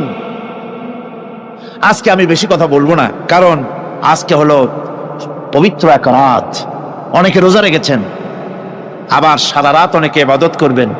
সুতরাং সেই পথে আমি আর অন্তরায় সৃষ্টি করতে চাই না। আজকের মতো ইয়াকা নাবুদু ওয়া ইয়াকা নাস্তাইন আজকের মতো শেষ করা হলো। 2 দিন ধরে ইয়াকা নাবুদের উপরে, ইবাদতের উপরে 2 দিনে যে আলোচনা করলাম, আল্লাহ করালেন। আমি আশা করি ইবাদতের একটা ক্লিয়ার কনসেপশন আপনাদের তৈরি হওয়ার কথা ইনশাআল্লাহ। হয়েছে কিনা? আল্লাহ পাক কবুল করুন, জোরে বলে আমিন। আমি যা বুঝাতে চেষ্টা করেছি কোরআন দিয়ে, আল্লাহর কোরআনকে কোরআন দিয়ে বুঝাতে চেষ্টা করেছি, ঠিক কিনা? আল্লাহ পাক আমাদেরকে কবুল করুন, আমরা যেন ইবাদত বুঝি। জোরে গান আমিন।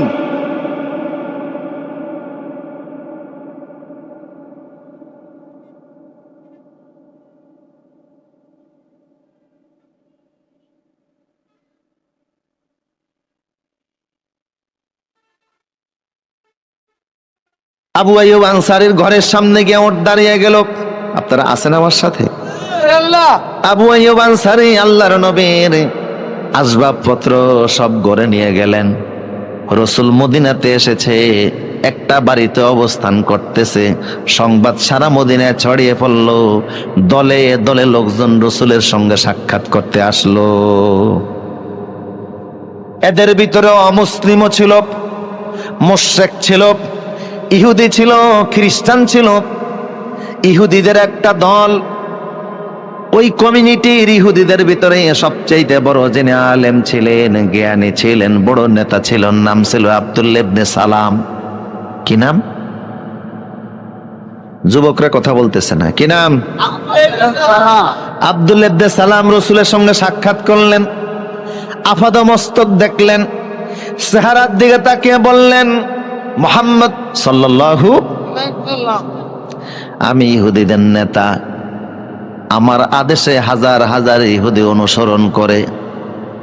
মদিনার কমিউনিটিতে আমি সবচেয়ে বড় আলেম, তাওরাতের হাফেজ। ইন্নী সাইলুকা আন সালাসিন লা ইয়ালামুহুন্না ইল্লা নাবিয়্যুন। আমি আপনাকে তিনটি প্রশ্ন করব, আমার বিশ্বাস নবী সারা পৃথিবীর কেউ এই তিনটি প্রশ্নের অ্যান্সার জানে না। একমাত্র নবীরা এই তিনটি প্রশ্নের অ্যান্সার বলতে পারবে, পৃথিবীর আর কেউ পারবে না। আপনি যদি সত্যিকার অর্থে রাসূল হবেন, নবী হবেন, তাহলে আমার প্রশ্নের জবাব দিন। রাসূল বললেন, তুমি প্রশ্ন করো। তিনি বললেন, আমার প্রথম প্রশ্ন হলো, আউয়ালু আশরাতুস সাআ মা হিয়া? মা হিয়া আউয়ালু আশরাতুস সাআ? কিয়ামত তো হবেই, পৃথিবী ধ্বংস তো হবেই, সাধারণ পৃথিবী আসমান জমিন সহকারে সব ধ্বংস হয়ে যাবে। কিন্তু কিয়ামত ধ্বংস, পৃথিবী ধ্বংস হওয়ার আগে কিছু কিছু আলামত ঘটবে। কিয়ামত, পৃথিবী ধ্বংস হওয়ার আগে বড় বড় কিছু আলামত সংঘটিত হবে। তার ভিতর থেকে পৃথিবী ধ্বংসের, কিয়ামতের বড় বড় আলামতের প্রথম আলামতটা কি? দ্বিতীয় প্রশ্ন, ইয়া রাসূলুল্লাহ, ওয়া আউয়ালু তুআমিন ইয়াকুলু আহলুল জান্নাহ? জান্নাতের সেই প্রথম খাদ্য কি, যেটা জান্নাতীরা প্রবেশ করেই খাবে? তৃতীয় প্রশ্ন হলো, মা হিয়া ইয়ানজাউল ওয়ালাদু ইলা আবিহি ওয়া ইলা উম্মিহি? কখন সন্তান তার মায়ের মতো হয়, কখন সন্তান তার বাবার মতো হয়? রাসূল বললেন, আব্দুল্লাহ ইবনে সালাম, তুমি এখন আমারে প্রশ্ন করেছো, কিছুক্ষণ আগে জিব্রাইল তোমার প্রশ্নের অ্যান্সার গুলি আমারে জানিয়ে দিয়ে গিয়েছে। তোমার প্রশ্ন হচ্ছে কিয়ামতের প্রথম আলামত কি? আছেন আপনারা? কিয়ামত তো হবেই, এটাকে অস্বীকার করার কোনো সুযোগ, কিন্তু কবে হবে, কখন হবে? ইন্নাল্লাহা ইনদাহু ইলমুস সাআ, সেটা আল্লাহ ভালো জানেন। জিব্রাইল রাসূলুল্লাহকে প্রশ্ন করেছে, ও রাসূল, কিয়ামত কখন হবে আপনি বলেন। রাসূল বলছিলেন, মাল মাসউলু আনহা বিআলাম মিনাস সাইল। জিব্রাইল, আমি জানি না, আপনি জানলে বলেন। কিয়ামত কবে হবে সেই দিন তারিখ জানা নাই, তবে যেদিন পশ্চিম দিক থেকে সূর্য উদিত হবে তার 120 বছর পরে কিয়ামত হবে। আল্লাহু আকবার বলেন। আমার প্রিয় সদীপ, জিব্রাইল বলল, আব্দুল্লাহ ইবনে সালাম বলল, হে রাসূল, কিয়ামত তো হবেই, কিন্তু কিয়ামত সংঘটিত হওয়ার আগে যে বড় বড় আলামতগুলি ঘটবে, তার প্রথম আলামতটা কি? রাসূল বললেন, প্রথম আলামত হলো ওয়াহিয়া নারুন তাহশুরুন নাস মিনাল মাশরিকি ইলাল মাগরিব। কিয়ামতের প্রথম আলামত হলো পূর্ব দিক থেকে একটা আগুনের কুণ্ডলী বের হবে, আগুনের ধোঁয়া বের হবে, জাপান থেকে বের হবে। কোন দিক থেকে? এই আগুনের কুণ্ডলী ভারত, পাকিস্তান, চীন, মঙ্গোলিয়া সহকারে বাংলাদেশ সহ এই পূর্বাঞ্চলের মানুষদেরকে তাড়ায়া পশ্চিম দিকে নিয়ে যাবে। আল্লাহু আকবার।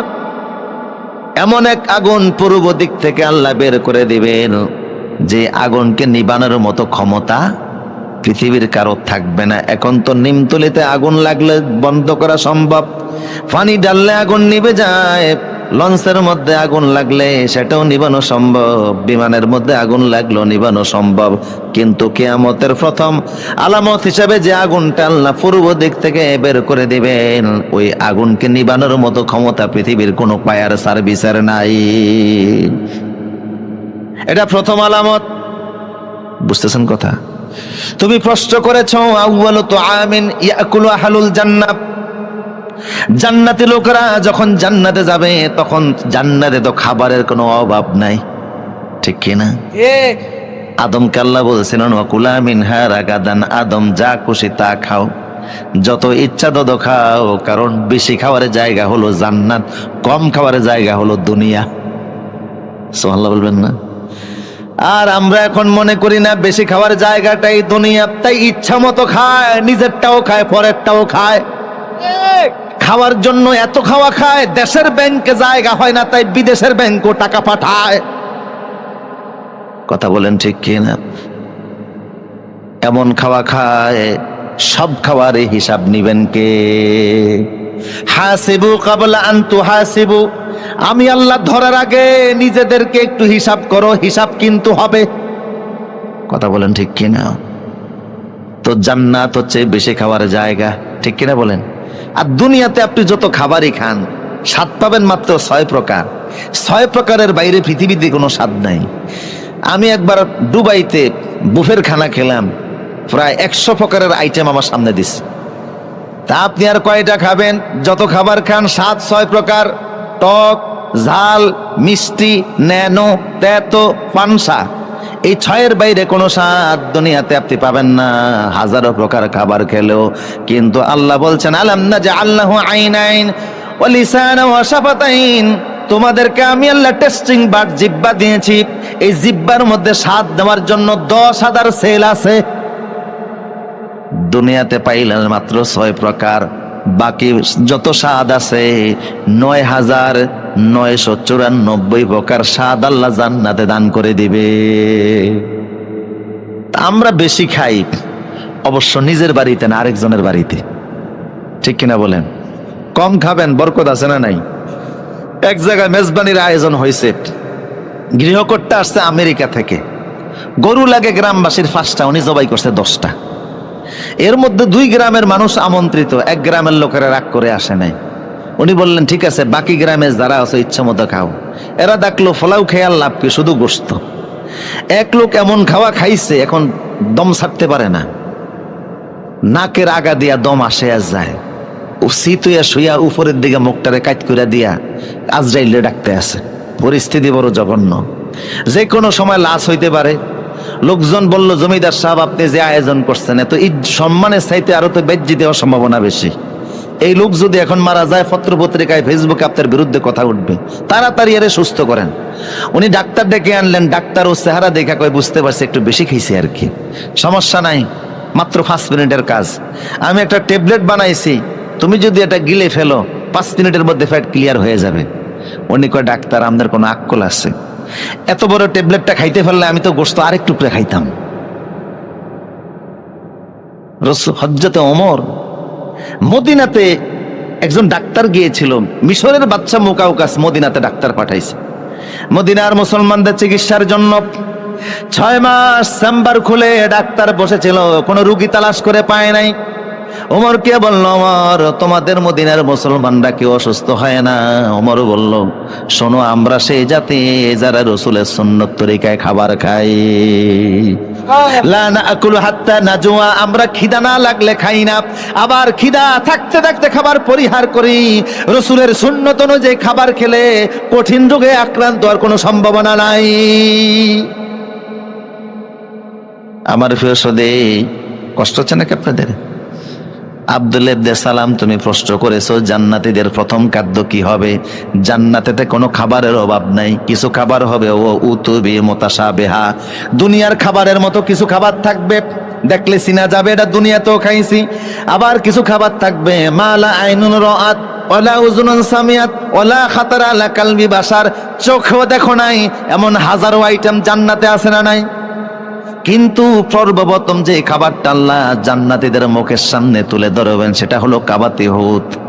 কিছু মাছ আছে, দামি কিছু মাছ থাকবে জান্নাতে, ওই মাছের কলিজার পাশে অতিরিক্ত একটা অংশ থাকবে, এটা বড় দামি জিনিস, কলিজা না, মাছের কলিজার পাশে অতিরিক্ত চর্বিযুক্ত একটা অংশ থাকবে, ওই জিনিসটা এত স্বাদ হবে, ওইটা দ্বারা জান্নাতীদেরকে আল্লাহ সর্বপ্রথম আপ্যায়ন শুরু করবে। তোমার প্রশ্ন হচ্ছে, সন্তান কখন বাবার মতো হয়, সন্তান কখন মায়ের মতো হয়? অনেক সময় সন্তানদের চেহারা বাবা মার চেহারার কাছাকাছি হয় না? রাসূল বললেন যে দেখো, ফিতার পৃষ্ঠদেশ থেকে যখন এক স্পাম বের হয়, ইয়াখরুজু মিন বাইনিস সুলবি ওয়াত তারাইব, আর মায়ের বক্ষপিঞ্জর থেকে ওবাম বের হয়, এটা ভাইজিনাল লিকুইড, এটা যদি বের হয়, বাবারটা যদি স্পামটা যদি আগে বের হয় তাহলে সন্তান বাবার চেহারার মতো হয়। যদি মা ওবামটা আগে বের হয় তাহলে সন্তান মায়ের মতো হয়। আম মজলিসে এর চাইতে আর অন্য কোনো ভাষায় আমার বলার সুযোগ নাই। আব্দুল্লাহ ইবনে সালাম বললেন, হে রাসূল, আপনি যা বলছেন হুবাহুব তাওরাতের সাথে মিলে গেছে, আমি সাক্ষ্য দিচ্ছি আপনি আল্লাহর রাসূল।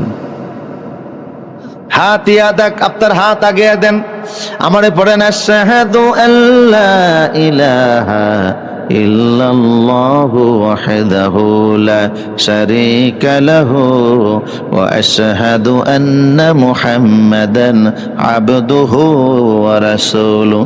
কালেমা পড়ে তিনি মুসলমান হয়ে গেলেন। বললেন, হে রাসূল, আমি যে মুসলমান হয়ে গেলাম, আমি আগের থেকেই জানি যে আপনি আল্লাহর রাসূল। শুধু আমি নই, তামাম মদিনাতে এমন কোন ইহুদি নাই যে আপনারে চিনে না, কারণ তাওরাতে, ইনজিলে, আসমানি কিতাবে আপনার হুবাহুব যা বর্ণনা হয়েছে বাস্তব মুহাম্মদ। ইহুদিরা রাসূলকে কেমন চিনতো, আমার সাবজেক্ট খুব গুরুত্বপূর্ণ, তারপরে লোভ সামলাতে পারতেছেন। একটা হাদিস শোনাচ্ছি আপনাদেরকে, কষ্ট হচ্ছে মনে হয় আপনাদের। রাসূল সাল্লাল্লাহু আলাইহি ওয়াসাল্লাম যখন খাইবার বিজয় করলেন, খাইবার মদিনা থেকে প্রায় 70 কিলোমিটার দূর। খাইবার বিজয়ের পরে গনিমতের মাল হিসাবে যত সম্পদ, নারী আর শিশু মুসলমানদের হাতে আসলো, এগুলি বন্টিত হয়ে গেল। এর মধ্যে কিছু নারীরা ছিল, তারাও সাহাবীদের মাঝে বন্টিত হলো। আপনারা বুঝতেছেন কথা? তার মধ্যে একজন নারী হযরত সাফিয়া রাদিয়াল্লাহু তাআলা আনহা, তিনি আমাদের আম্মা জান উম্মুল মুমিনিন, তিনি হযরত দাহিয়া কালবির ভাগে পড়ছেন।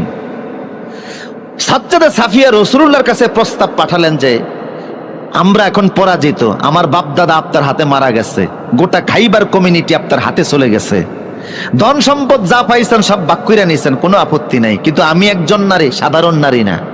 আমার বাবা হচ্ছে হুয়াই ইবনে আখতাব, যিনি গোটা ইহুদিদের নেতা, প্রেসিডেন্ট এই এলাকার। আমি হারুন নবীর বংশধর, মুসা আলাইহিস সালামের বড় ভাই হারুনের বংশধর আমি। কাজে আমারে জাত্তার কাছে তো আপনি বিয়ে দিতে পারেন না। বিয়ের ক্ষেত্রে আপনার নিয়ম অনুযায়ী একটা তরিকা আছে, একটা সমতা আছে, আছে না নাই? সমতা নাই বিদায় আজকে আমাদের দেশে ডিভোর্সের সংখ্যা বাড়তেছে। অপরিপক্ক বয়সে ছেলে মেয়ে প্রেম করে এমন এক জায়গায় চলে যায়, বাবাও অনেক সময় লোক লজ্জায় শরমে পরিচয় পর্যন্ত দিতে পারেন, এরকম আছে না নাই? মেয়েটাকে বাবা যেই পরিবেশে বড় করলেন, শিক্ষা দিলেন, মানুষ করলেন, স্বামীর সংসারে গিয়ে যদি ওই রকম না পায়, অশান্তি আছে না নাই? শেষ পর্যন্ত জীবনও শেষ করে দেয়। ইসলামে বিয়ের সমতা আছে। আপনি আমারে বিয়ে করুন ইয়া রাসূলুল্লাহ, অন্য কাউকে দিয়েন না। রসুল দেখলেন ঠিকই তো, মেয়েটা উচ্চ বংশের মেয়ে, হারুন নবীর বংশধর, নেতার মেয়ে। রসুল সাফিয়াকে আজাদ করে নিজে বিবাহ করলেন। বাসর করে যখন রাসূলুল্লাহ গেলেন, আল্লাহর নবী তাকিয়ে দেখে হযরত সাফিয়ার গালের মধ্যে 5 আঙ্গুলের দাগ। রসুল বললেন, সাফিয়া রে, তোমার গালের মধ্যে এত জোরে কে মেরেছে? 5 আঙ্গুলের দাগ লেগে আছে। সাফিয়া বললে, রাসূলুল্লাহ, আজকে সকালবেলা খাইবার আপনারা বিজয় করেছেন, গতকাল রাতে আমি আমার পূর্বের স্বামী ইহুদি স্বামীর সঙ্গে ঘুমিয়েছিলাম। রাত যখন গভীর হয়ে গেল, আমি একটা স্বপ্ন দেখলাম। কি স্বপ্ন দেখেছ? স্বপ্নের কথা বলতেই স্বামী আমার গালে থাপ্পড় লাগিয়েছিল। কি এমন স্বপ্ন দেখলা যে তোমার স্বামী তোমাকে থাপ্পড়ে দিল? সাফিয়া বলছে রাদিয়াল্লাহু তাআলা আনহা, ইয়া রাসূলুল্লাহ, আমি স্বপ্নের মধ্যে দেখি আকাশের চাঁদ নামতে নামতে, আকাশ থেকে চাঁদটা নামতে নামতে আমার ডান কোলের মধ্যে চলে এসেছে। আমি এই স্বপ্ন দেখার পরে ঘুম থেকে জেগে গেলাম। আচমকা আমার ঘুম ভেঙে গেল। স্বামীকে ডেকে বলছে, স্বামী রে, কি স্বপ্ন দেখলাম? আকাশের চাঁদ আমার কোলের মধ্যে চলে এসেছে। স্বামীর শরীরে যেই পরিমাণ শক্তি ছিল, সমস্ত শক্তি একত্রিত করে আমার ডান গালে 5 আঙ্গুল দিয়ে একটা থাপ্পড় বসিয়ে দিয়ে বলল, আহারে, তোর নিয়ে আমার দুঃখ হয়, তুই তো আমার থাকবি না, তুই অচিরেই মুহাম্মদের স্ত্রী হয়ে যাবি। আমার ইহুদি স্বামী সেও বুঝতে পেরেছে এই চাঁদ পৃথিবীর আর কেউ হতে পারে না, এই চাঁদ হচ্ছে মুহাম্মদ সাল্লাল্লাহু আলাইহি সাল্লাম। আল্লাহু আকবার। ইয়ারিফুনাহু কামা ইয়ারিফুনা আবনাআহুম। ওরা ওদের সন্তানদেরকে এতটা চিনতো না, আপনি যে রাসূল তারা এইভাবে জানতো। বুঝতেছেন কিনা? প্রসদী আব্দুল্লাহ ইবনে সালাম বলছে, আপনি যে আল্লাহর রাসূল ওরা ভালো করে জানেন, কিন্তু ওরা গাদ্দারি করে, এদের পুরানো রীতি। ঠিক কিনা বলেন? এরা একদিনে পৃথিবীর 112 জন নবীকে হত্যা করেছে। এই ইহুদি জাত, পৃথিবীর এমন কোনো মানুষ নাই, এমন কোনো যুগ নেই যেই যুগে মানুষকে কষ্ট দেয় নাই। আজকের পৃথিবীতে এরা সবচেয়ে বেশি অশান্তির কারণ। ইউক্রেনে হামলা হয়েছে, আমি যুদ্ধ বন্ধ হইতে দোয়া করি নাই। এর আগে ইরাকে হামলা হয়েছে, দোয়া করছে। কথা কোন ঠিক কিনা? আফগানে হামলা হয়েছে, দোয়া করছে। কারণ ইউক্রেনের মূলত যুদ্ধ ইহুদি আর নাস্তিকদের যুদ্ধ। কথা বলেন ঠিক কিনা? 1991 সালে মার্কিন যুক্তরাষ্ট্রে একজন নাগরিক একটা বিড়ালকে হত্যা করেছিল। সেই অপরাধে ওই নাগরিকের বিরুদ্ধে মামলা হয়েছে মার্কিন যুক্তরাষ্ট্রে। $6,000 তার বিরুদ্ধে জরিমানা হয়েছে। বিড়াল হত্যার অপরাধে মার্কিন আদালতে বিচার হয়, $6,000 জরিমানা হয়। অথচ 2.5 বছরে ইতিহাসের জঘন্যতম নিকৃষ্ট পাপিষ্ঠ মিস্টার বুশ ইরাকে 18 লক্ষ মুসলমানকে হত্যা করেছে। তার বিরুদ্ধে মামলা, বিচার হওয়া তো দূরের কথা, মার্কিন আদালতে একটা মামলাও হয় নাই। কথা বলেন ঠিক কিনা? তোমাদের এই জাতিসংঘ, এটাকে আমরা খ্রিস্টান ক্লাব মনে করি, এছাড়া আর কিছু নয়। তবে দুঃখ লাগে, আজকের পৃথিবীর প্রায় 70% সম্পদ মুসলমানদের হাতে। 57টি স্বাধীন মুসলিম দেশ, তেল গ্যাস সহকারে আল্লাহ কি আমাদেরকে দেন নাই? আমরা ঐক্যবদ্ধ হলে কাফের মুশরিক পালিয়ে যাওয়ার রাস্তা খুঁজে পেত না। প্রিয় সুধী, ইম্পর্টেন্ট আলোচনা সামনে। একটু কষ্ট দিচ্ছি আপনাদেরকে, যদি একটু সামনের দিকে আসতেন। জায়গা কম হয়ে গেছে, প্যান্ডেল বড় করলে ভালো হতো। আমানুল্লাহপুরের ভাইরা, যার যার আমানত নিয়ে সামনে আসেন। জুতা, মোবাইল, মানিব্যাগ, চশমা, ছাতাও যদি থাকে সামনের দিকে আসেন। একটু ফাঁকা জায়গাগুলি পূরণ করে সামনের দিকে আগে বসেন, যেহেতু দাঁড়ানো ভাইরা, পিছনের ভাইরা এসে বসতে পারে। শব্দ হবে না, আওয়াজ হবে না।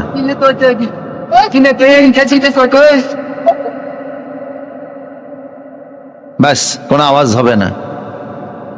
সবাই যার যার জায়গা নিয়ে বসে যায়। উচ্চকণ্ঠ বলি তো আল্লাহু আকবার। পুরুষ সূচিত আওয়াজ দিয়ে বলুন আল্লাহু আকবার।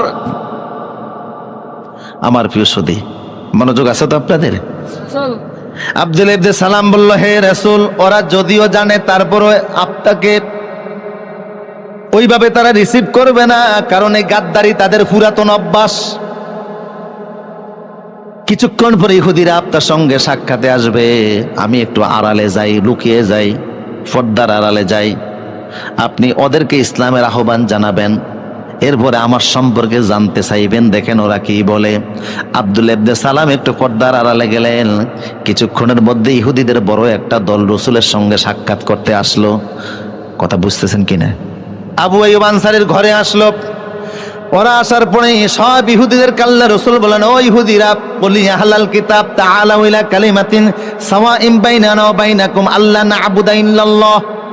ওই ইহুদিরা, তোমরা তো জানো আমি আল্লাহর রাসূল, এতে কোনো সন্দেহ নাই। আমি কোরআনের সাথে করে নিয়ে এসেছি, সর্বশেষ নবী হিসাবে এসেছে, রাসূল হিসাবে এসেছে। ঈসা এবং মুসা ওনারা আমার ব্যাপারে সত্যায়ন করেছেন, ভবিষ্যৎবাণী করে গেছেন যে আমি আসব। আমি যখন এসেই গেলাম, তোমরা আমার হাতে হাত রেখে কালেমা পড়ে মুসলমান হয়ে জান্নাতি হয়ে যাও। ইহুদিরা বলল না, বাপ দাদার ধর্ম ছাড়ব না। রাসূল বলেন, এটা তোমাদের ব্যক্তিগত ব্যাপার। কথা বুঝেন কিনা? তবে তোমাদের মধ্যে কাইফা ফিকুমুর রাজুল আব্দুল্লাহ ইবনে সালাম, তোমাদের না একজন নেতা আছে আব্দুল্লাহ ইবনে সালাম, উনি কেমন মানুষ? সবাই বলল, ক্বালু হুয়া আখিয়ারুনা ওয়া আবুহু আখিয়ারুনা। আমাদের কমিউনিটির যিনি আব্দুল্লাহ ইবনে সালাম, যার নাম আপনি বললেন, উনি আমাদের মধ্যে সবচেয়ে শ্রেষ্ঠ মানুষ, ওনার বাবাও সবচেয়ে শ্রেষ্ঠ মানুষ। ও আলামুনা ও আলামু আবুনা, তার বাবা আমাদের সমাজের সবচেয়ে বড় আলেম, উনিও আমাদের সবচেয়ে সমাজের বড় আলেম। আমাদের কমিউনিটিতে ইহুদি পাড়ায় ওনার চাইতে বড় আলেম কেউ নাই, সব ওনার চাইতে ভালো মানুষ আর কেউ নাই। রাসূল বলেন, আচ্ছা, সে আব্দুল্লাহ ইবনে সালাম যদি কালেমা পড়ে মুসলমান হয়ে যায়, তোমরা কি মনে করো? কয়, আল্লাহ হেরে মাফ করুক। এটা জীবনও হতে পারে না। আমাদের নেতা বুঝে কালেমা পড়বে, এমন সময় পর্দার আড়ালে লুকানো থেকে আব্দুল্লাহ ইবনে সালাম সামনে এসে বললেন, ইহুদিরা তোমরা সাক্ষী থাকো, আশহাদু আল্লা ইলাহা ইল্লাল্লাহু ওয়াহদাহু লা শারীকা লাহু ওয়া আশহাদু আন্না মুহাম্মাদান আবদুহু ওয়া রাসূলুহু। আব্দুল্লাহ ইবনে সালাম কালেমার ঘোষণা দিলেন, আল্লাহু আকবার। এখন ইহুদিরা চিৎকার মেরে উঠলো, কয় হুয়া শাররুনা ওয়া আবু শাররুনা, হে মুহাম্মদ, এর চাইতে নিকৃষ্ট মানুষ আমাদের সমাজে আর কেউ নাই, এর চাইতে মূর্খ লোক আর কেউ নাই। রাসূল কয়, একটু আগে কইলা কি, এখন কও কি? কথা বুঝেন কি না? একটু আগে না বলছো এর চাইতে ভালো মানুষ আর কেউ নাই, এর চাইতে ভালো আলেম আর কেউ নাই, এখন কেউ এর চাইতে জাহেল আর কেউ নাই, এর চাইতে মূর্খ লোক আর নিকৃষ্ট লোক আর কেউ নাই।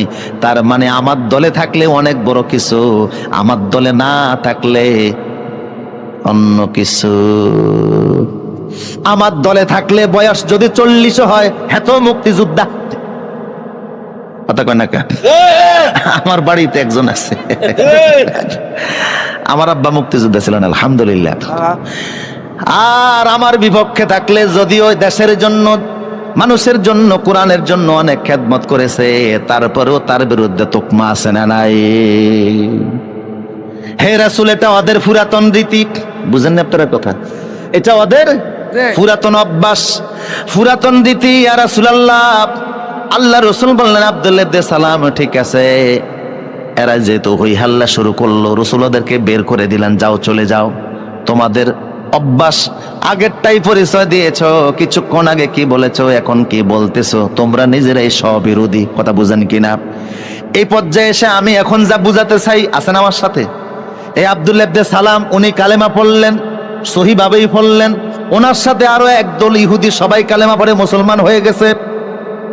আব্দুল্লাহ ইবনে সালাম এমন খাঁটি মুসলমান হলেন, আল্লাহ রাসূল এক হাদিসে বললেন, ওহুয়া আশিরুন মিন আশারাতিন মিন আহলিল জান্নাহ, জান্নাতের যদি 10 জন লোকের লিস্ট করা হয়, ওই জান্নাতের 10ম ব্যক্তি হলো আব্দুল্লাহ ইবনে সালাম।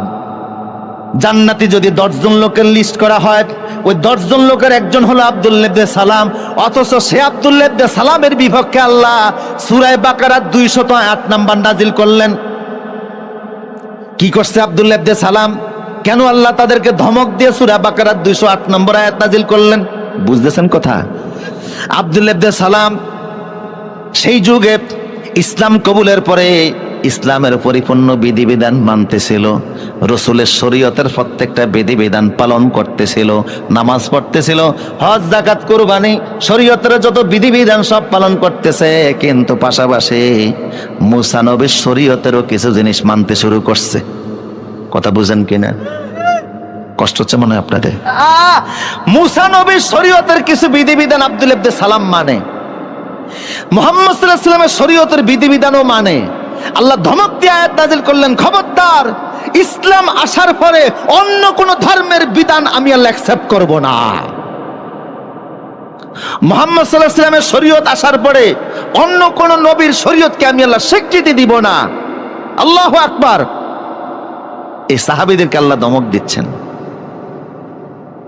মুসা নবীর শরীয়ত মানতে চাই। এখন বলেন আপনারা, মুসা নবী কি ইসলামের বাইরে? কথা কয় না? উনিও তো আল্লাহ রাসূল ছিলেন, সাধারণ রাসূল।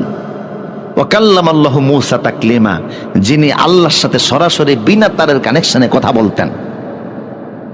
তুর পাহাড়ে গিয়ে যখনই আল্লাহরে ডাক দিতেন, আল্লাহ ডাকে সাড়া দিতেন। কথা বলতে গিয়ে বলছেন, আল্লাহ কথা বলতে এত মজা, না জানি তোমার দেখতে কত মজা।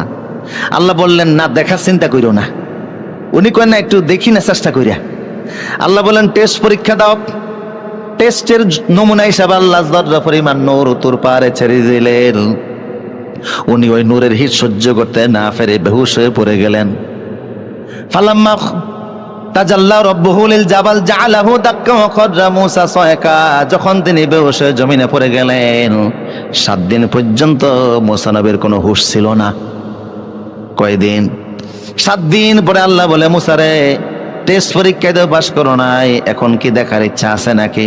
উনি কয়, ক্বালা ইন্নী তুবতু ইলাইকা ওয়া আনা আউয়ালুল মুমিনিন। আল্লাহ তওবা করলাম, জীবনও দেখার নাম নিতাম না।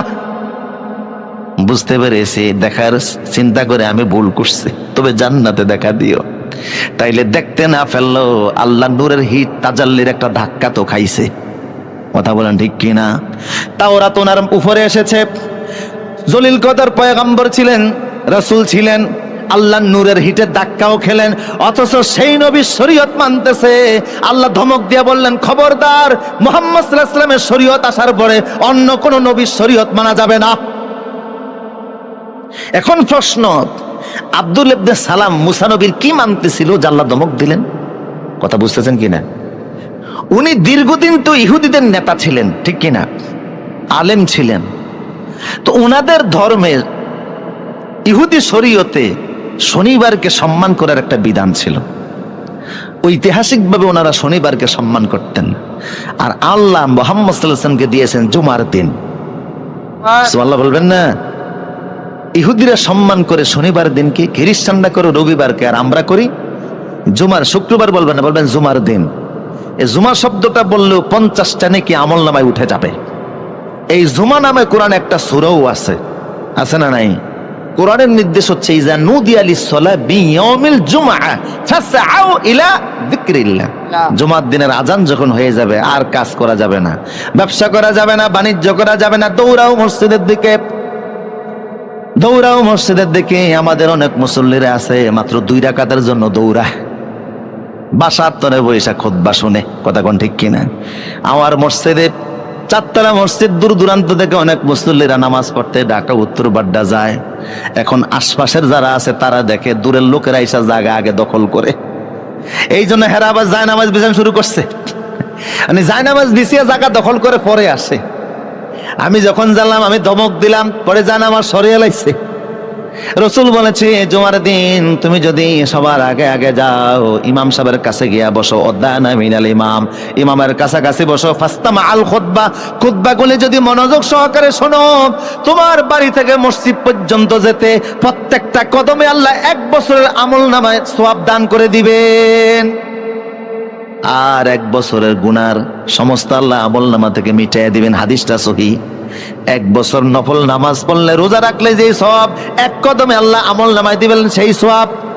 তার মানে হলো, তোমার বাড়ি থেকে মসজিদ পর্যন্ত যদি 100 কদম হয়, 1 জুমার দিনে 100 বছরের নেকি আমল নামায় উঠবে, 100 বছরের গুনাহকে আল্লাহ মিটাইয়া দিবেন। তাহলে আল্লাহ আমাদেরকে দিলেন কোন দিন? মুহাম্মদ সাল্লাল্লাহু আলাইহি ওয়াসাল্লামকে আল্লাহ কোন দিন দিয়েছেন? আর ইহুদিদের ছিল শনিবার। আব্দুল ইবনে সালাম পূর্বের অভ্যাস অনুযায়ী শনিবারকে একটু সম্মান করত। আর ইহুদি ধর্মে উটের গোশত খাওয়া হারাম ছিল। কিসের গোশত? উটের গোশত। কিন্তু ইসলামে হালাল না হারাম? হালাল। ইসলামে উটের গোশত খাওয়া হালাল। আব্দুল ইবনে সালাম বলছে, হে রাসূল, আমি ভালো করে জানি ইসলামে উটের গোশত খাওয়া হালাল, আমিও হালাল মনে করি, হারাম মনে করি না, কিন্তু পুরানো অভ্যাস অনুযায়ী হালাল মনে করার পরেও আমি খেতে চাই না। এই কারণে আল্লাহ এই মাত্র 2টি কারণে ধমক দিয়ে বললেন, খবরদার, ইসলামে যেহেতু উটের গোশত হালাল করা হয়েছে, পূর্বের অভ্যাস অনুযায়ী এটাকে বাদ দেওয়া যাবে না। অসুস্থতার কারণে, রোগের কারণে তুমি গোশত না খাও, সেটা ভিন্ন জিনিস, কিন্তু মুসা নবীর শরীয়তের কারণে উটের গোশত ছেড়ে দিবে, এটা আমি আল্লাহ বরদাস্ত করব না। কথা বুঝতেছেন কিনা? তোমার ডায়াবেটিস আছে, হার্টের রোগ আছে, তুমি গরুর গোশত না খাও, সেটা ভিন্ন জিনিস, কিন্তু অন্য ধর্মের ফিতির কারণে তুমি গরুর গোশত ভালোবাসবা না, গরু কুরবানি দিতে পারবা না। গরু কুরবানি দিলে অন্য ধর্মের প্রতি তোমার অশ্রদ্ধা হয়, এটা ইসলাম কখনো মেনে নিতে পারবে না। দ্বিতীয় ধর্মের কারণে শরীয়তে মুহাম্মদের কোন জিনিসকে অবজ্ঞা করা হবে, এটার কোনো সুযোগ নাই। কেমন সাহাবীদেরকে আল্লাহ ধমক দিলেন, শনিবারকে সম্মান করে আর উটের গোশত খায় না, আল্লাহ ধমক দিয়ে দিলেন, খবরদার, মুহাম্মদ সাল্লাল্লাহু আলাইহি ওয়াসাল্লামের শরীয়তে যা আসছে তা মানতেই হবে। কথা বলেন ঠিক কিনা? এর বাইরে অন্য কোন ধর্মের বিধিবিধান মানা, এতক্ষণ তো যে কইছেন, এবার আপনাদেরকে ধরতেছে। এই যে খেলা আসছে, কি আসছে? এই খেলা শব্দ নিয়ে তো এখন কত মুসিবত। কয় খেলা হবে, এটা আর যাই হোক রাজনৈতিক ভাষা হতে পারে না। কথা বলেন ঠিক কিনা? রাজনীতি একটা আদর্শ, ঠিক কিনা বলেন? এখন আর্জেন্টিনা আর ব্রাজিল খেলতেছে না? আমার দেশের 30 লক্ষ শহীদের বিনিময়ে দেশ স্বাধীন হলো। এই দেশের পতাকাও যুবকরা এত উড়ায় না, ব্রাজিল আর আর্জেন্টিনার পতাকা যত উড়ায়। উড়াই তো উড়াই, বউ ডিম বিক্রি করে পয়সা দিয়ে পতাকা উড়াইতে গেছে, বউ ঝাড়ু নিয়ে দৌড়ান শুরু করছে। বগুড়াতে দেখলাম যে ব্রাজিল গ্রেপ্তার হয়েছে। আরে বাবা, বাংলাদেশে ব্রাজিল গ্রেপ্তার হয়েছে মানে কি? দেখলাম এক মামলার 22 মামলার আসামি শীর্ষ সন্ত্রাসী, ওরে পুলিশে পাইয়া গ্রেপ্তার করছে। পত্রিকার শিরোনাম যে ব্রাজিল গ্রেপ্তার। আর তুমি আর্জেন্টিনা সাপোর্ট করো, দক্ষিণ আমেরিকার একটা সবচেয়ে বড় দেশ হলো আর্জেন্টিনা, সেই দেশে আজান দেওয়া নিষিদ্ধ। কি নিষিদ্ধ? আজান দেওয়া নিষিদ্ধ। 4,45,00,000 লোক এই দেশে বসবাস করে। এর ভিতরে 91% হলো খ্রিস্টান, রাষ্ট্রীয় ধর্ম হচ্ছে খ্রিস্টান। 91% লোক বসবাস করে, 3% ইহুদি, 2% হলো মুসলমান। বিশাল বড় দেশ। সেই দেশের অর্ধেক ম্যানুফ্যাকচারিং থেকে তাদের 25% রেমিটেন্স আসে। খ্রিস্টানদের দেশ, রাষ্ট্র ধর্ম খ্রিস্টান। যেই দেশের পতাকা তুমি তোমার দেশে টানা, অথচ সেই দেশের জাতীয় খেলা কিন্তু ফুটবল না। বুঝতেছেন নি কথা? আর্জেন্টিনার জাতীয় খেলা হচ্ছে ফাতু। ফাতু কি? আমার দেশের জাতীয় খেলার নাম কি? হ্যাঁ, হাডুডু। খেলছেন নি? ছোটবেলায় খেলছেন, ঠ্যাং ঠ্যাংটা ধরে না, এর নাম হাডুডু। কিন্তু যেই দেশের কথা বলছে আর্জেন্টিনা, সেই দেশের জাতীয় খেলার নাম হলো ফাতু। এটা ঘোড়ার উপরে দাঁড়িয়ে বৈশা বৈশা খেলতে হয়, কম্বিনেশন মার্ক খেলা। সারা পৃথিবীতে তারা খেলার ফুটবলে পরিচিত। 1978 সালে তারা একবার বিশ্বকাপ ফুটবল জিতেছে, 1986 সালে বিশ্বকাপ ফুটবল জিতেছে। আমার দেশের এমন কোন যুবক নাই মেসি আর ম্যারাডোনার নাম না জানে। কথা কোন ঠিক কিনা? অনেকে হয়তো বা 5 জন সাহাবীর নাম বলতে পারবে না, কিন্তু ম্যারাডোনারে ভালো করেই চিনে। যে আর্জেন্টিনা ব্রাজিলের জন্য তুমি সমর্থন দিচ্ছ, ওদের পতাকা টানাতে গিয়ে বিদ্যুৎ স্পষ্ট হয়ে মারা পর্যন্ত যাচ্ছে। মিছিল করতেছো, মিটিং করতেছো, আবার দাবি করতেছো তো তুমি ইসলামে আসো। অমুসলিমদের কৃষ্টি কালচারকে সমর্থন করে ইসলামে থাকার কোনো সুযোগ নাই। আব্দুল্লাহ ইবনে সালাম শনিবারকে সম্মান করে, আল্লাহ ওইটা মানে না। আর তুমি অন্য দেশকে ভালোবাসতে গিয়া, তুমি পতাকা লাগাতে গিয়া জীবন শেষ করে দিচ্ছ। তুমি মনে করতেছো তুমি ইসলামে আসো। কথা বুঝেন কিনা আমার প্রিয় সুদীপ? কাফের মুশরিকদের কোন রীতিনীতি ইসলাম পছন্দ? আপনারা বলতে পারেন হুজুর যুবকদেরকে তো বললেন আমরা তো আর পতাকাটা নাই না। কথা বুঝেন না? এই খেলা নিয়ে বাজি ধরা হয়, এরকম আছে না নাই? খেলা ধরতে গিয়ে মিছিল হয়, মিটিং হয়, পয়সা খরচ হয়, একটার প্রতি ইসলামের কোনো সমর্থন। আমার প্রিয় সুদীপ, আল্লাহ পাক বললেন ও সাহাবীরা খবরদার, ইয়া পড়েন, ইয়া আইয়ুহাল্লাযীনা আমানু দুখুলু ফিস-সিলমি কাফা ওয়া লা তাত্তাবিউ খুতুওয়াতিশ শাইতান ইন্নাহু লাকুম আদুউম মুবিন। ও ঈমানদারেরা, ঈমান আনো, তারপর ইসলামে প্রবেশ করো। আব্দুল্লাহ ইবনে সালামের মাধ্যমে আল্লাহ আমাদেরকে বোঝাচ্ছেন ইসলামে প্রবেশ করলে অন্য ধর্মের রীতিনীতি আদর্শ মানার কোনো সুযোগ। আমার প্রিয় সুধী, মুরব্বীরা বলতে পারেন, যুবকদেরকে বললেন আমাদের কি বলবেন? ইসলামের এমন কোনো বিধিবিধান নাই, কৃষ্টি কালচার নাই যা আমাদের জীবনের পরতে পরতে নাই। সব জায়গায় আছে। কথা বুঝেন কিনা? আমি 2-4টা উদাহরণ দিচ্ছি, তাহলে ভালো বুঝবেন। অমুসলিমদের সংস্কৃতি আমরা আমাদের জীবনের অনেকাংশে মানি, এরপরও দাবি করি আমি ইসলামে আছি। উদাহরণস্বরূপ মনে করেন আমরা খাবার খাই, খান কিনা? খাবার খাইতে গেলে খাবার কিনা লাগে কিনা? রাসূলুল্লাহ কিন্তু খাবার কিনতেন মক্কায়। হয়তোবা আবু জেহেল যেই দোকান থেকে চাউল কিনতো, রাসূলও সেই দোকান থেকেই চাউল কিনতেন। কথা বুঝেন কিনা? আবু জেহেল হয়তোবা যে দোকান থেকে আটা কিনতো, রাসূলও সেই দোকান থেকে আটা কিনতেন। এতে কিন্তু আবু জেহেল অমুসলিমদের অনুসরণ হয় না। বিষয়টা এমন না যে আবু জেহেল উতবা সাইবা যেই দোকান থেকে বাজার করবে, যেই মার্কেট থেকে সদাই কিনবে, মুসলমান সেই মার্কেট থেকে কিনতে পারবে না। তাই রাসূল সিরিয়া থেকে বাতাইন না খাইতেন, ঘটনাটা এমন না। বরং একই দোকান থেকে হয়তোবা কিনতেন, একই বাজার থেকে কিনতেন। চাউল কেনার মধ্যেও কোনো অসুবিধা নাই, কাপড় কেনার মধ্যে কোনো অসুবিধা নাই, সদাই কেনার মধ্যে অসুবিধা নাই। অসুবিধা হলো খাওয়ানোর মধ্যে। খাইতে গেলে আমার একটা কালচার আছে, সংস্কৃতি আছে, ওদেরও একটা কালচার। যখন মুসলমান খাইতে যায়, রাসূল বলেন আমার সংস্কৃতি হলো কুল বিসমিল্লাহ। যখন তোমরা খাবার খাবা তখন তোমরা বিসমিল্লাহ বলে খাবার খাও। কিন্তু আবু জেহেলরা যখন খাবার খাইতো ওরা বলতো কুল বিল বিল বিসমিল উজ্জা বিসমিল্লাহ, ওরা উজ্জার নামে, লাতের নামে, কৃষ্ণের নামে, ভগবানের নামে, গডের নামে খাবার খায়, আর মুসলমান খায় কার নামে? এই হচ্ছে পার্থক্য। তাইলে খাইতে গেলে ওদের একটা সংস্কৃতি আছে, আমারও একটা সংস্কৃতি আছে না নাই? ওরা হারাম খায়, শুকরের গোশত খায়, রক্ত খায়, অবৈধ টাকার ইনকাম খায়, আর মুসলমান খাবে ঠিক কিন্তু হারাম খাইতে। আবার রাসূল সাল্লাল্লাহু আলাইহি সাল্লাম বলতেন খাবার খাবা। এইখানে হলো অমুসলিমদের সাথে আমাদের সাংস্কৃতিক পার্থক্য, বুঝেন কিনা? রাসূল বলতেন কুল বিয়ামিনিকা, খাও ডান হাতে খাও। কোন হাতে খাবেন? ওয়ালা তাকুলু বিশিমাল, বাম হাতে খাবা না। ফাইন্না শাইতানা ইয়াকুলু বিশিমাল, কারণ শয়তান খায় বাম হাতে। যেরকম কোন হাতে?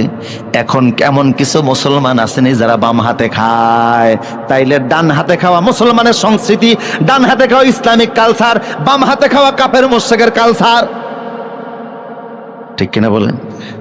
হ্যাঁ, আপনার হাত প্যারালাইজড হয়ে গেছে সেটা ভিন্ন কথা, ডান হাত উঠাইতে পারেন না সেটা ভিন্ন কথা, কিন্তু হাত সুস্থ থাকা অবস্থায় বাম হাতে খাওয়ার। ব্রাহ্মণবাড়িয়ার, কষ্ট হচ্ছে মনে হয় আপনাদের না? ব্রাহ্মণবাড়িয়ার ফখরে বাঙ্গাল আল্লামা তাজুল ইসলাম সাহেব সারা আরব জাহানে যখন কোনো ইসলামিক কনফারেন্স হতো সেখানে তিনি প্রিজাইডিং করতেন। আরবের আলেমরা ওনারে খুব ভালো করে চিনতো, আলহামদুলিল্লাহ বলেন। তো উনি এক জায়গায় এক হোটেলে খেতে বসছে, ওনার সামনে এক ভদ্রলোক নাস্তিক আর কি, নাস্তিক খাইতেছে বাম হাতে চামচ দিয়ে, আর উনি খায় ডান হাতে। তো উনি বললেন আচ্ছা ভাই, আমিও খাচ্ছি ডান হাতে, আল্লাহ তো ডান হাত দিয়েছে, ডান হাত দিয়ে খান না। উনি বললেন না হুজুর, অসুবিধা কি? কিতাবের নাম অসুবিধা কি? হাত ডান হাতও দিয়েছে আল্লাহ, বাম হাতও দিয়েছে আল্লাহ, একটা দিয়ে খাইলেই সারে। কথা বুঝেন কিনা?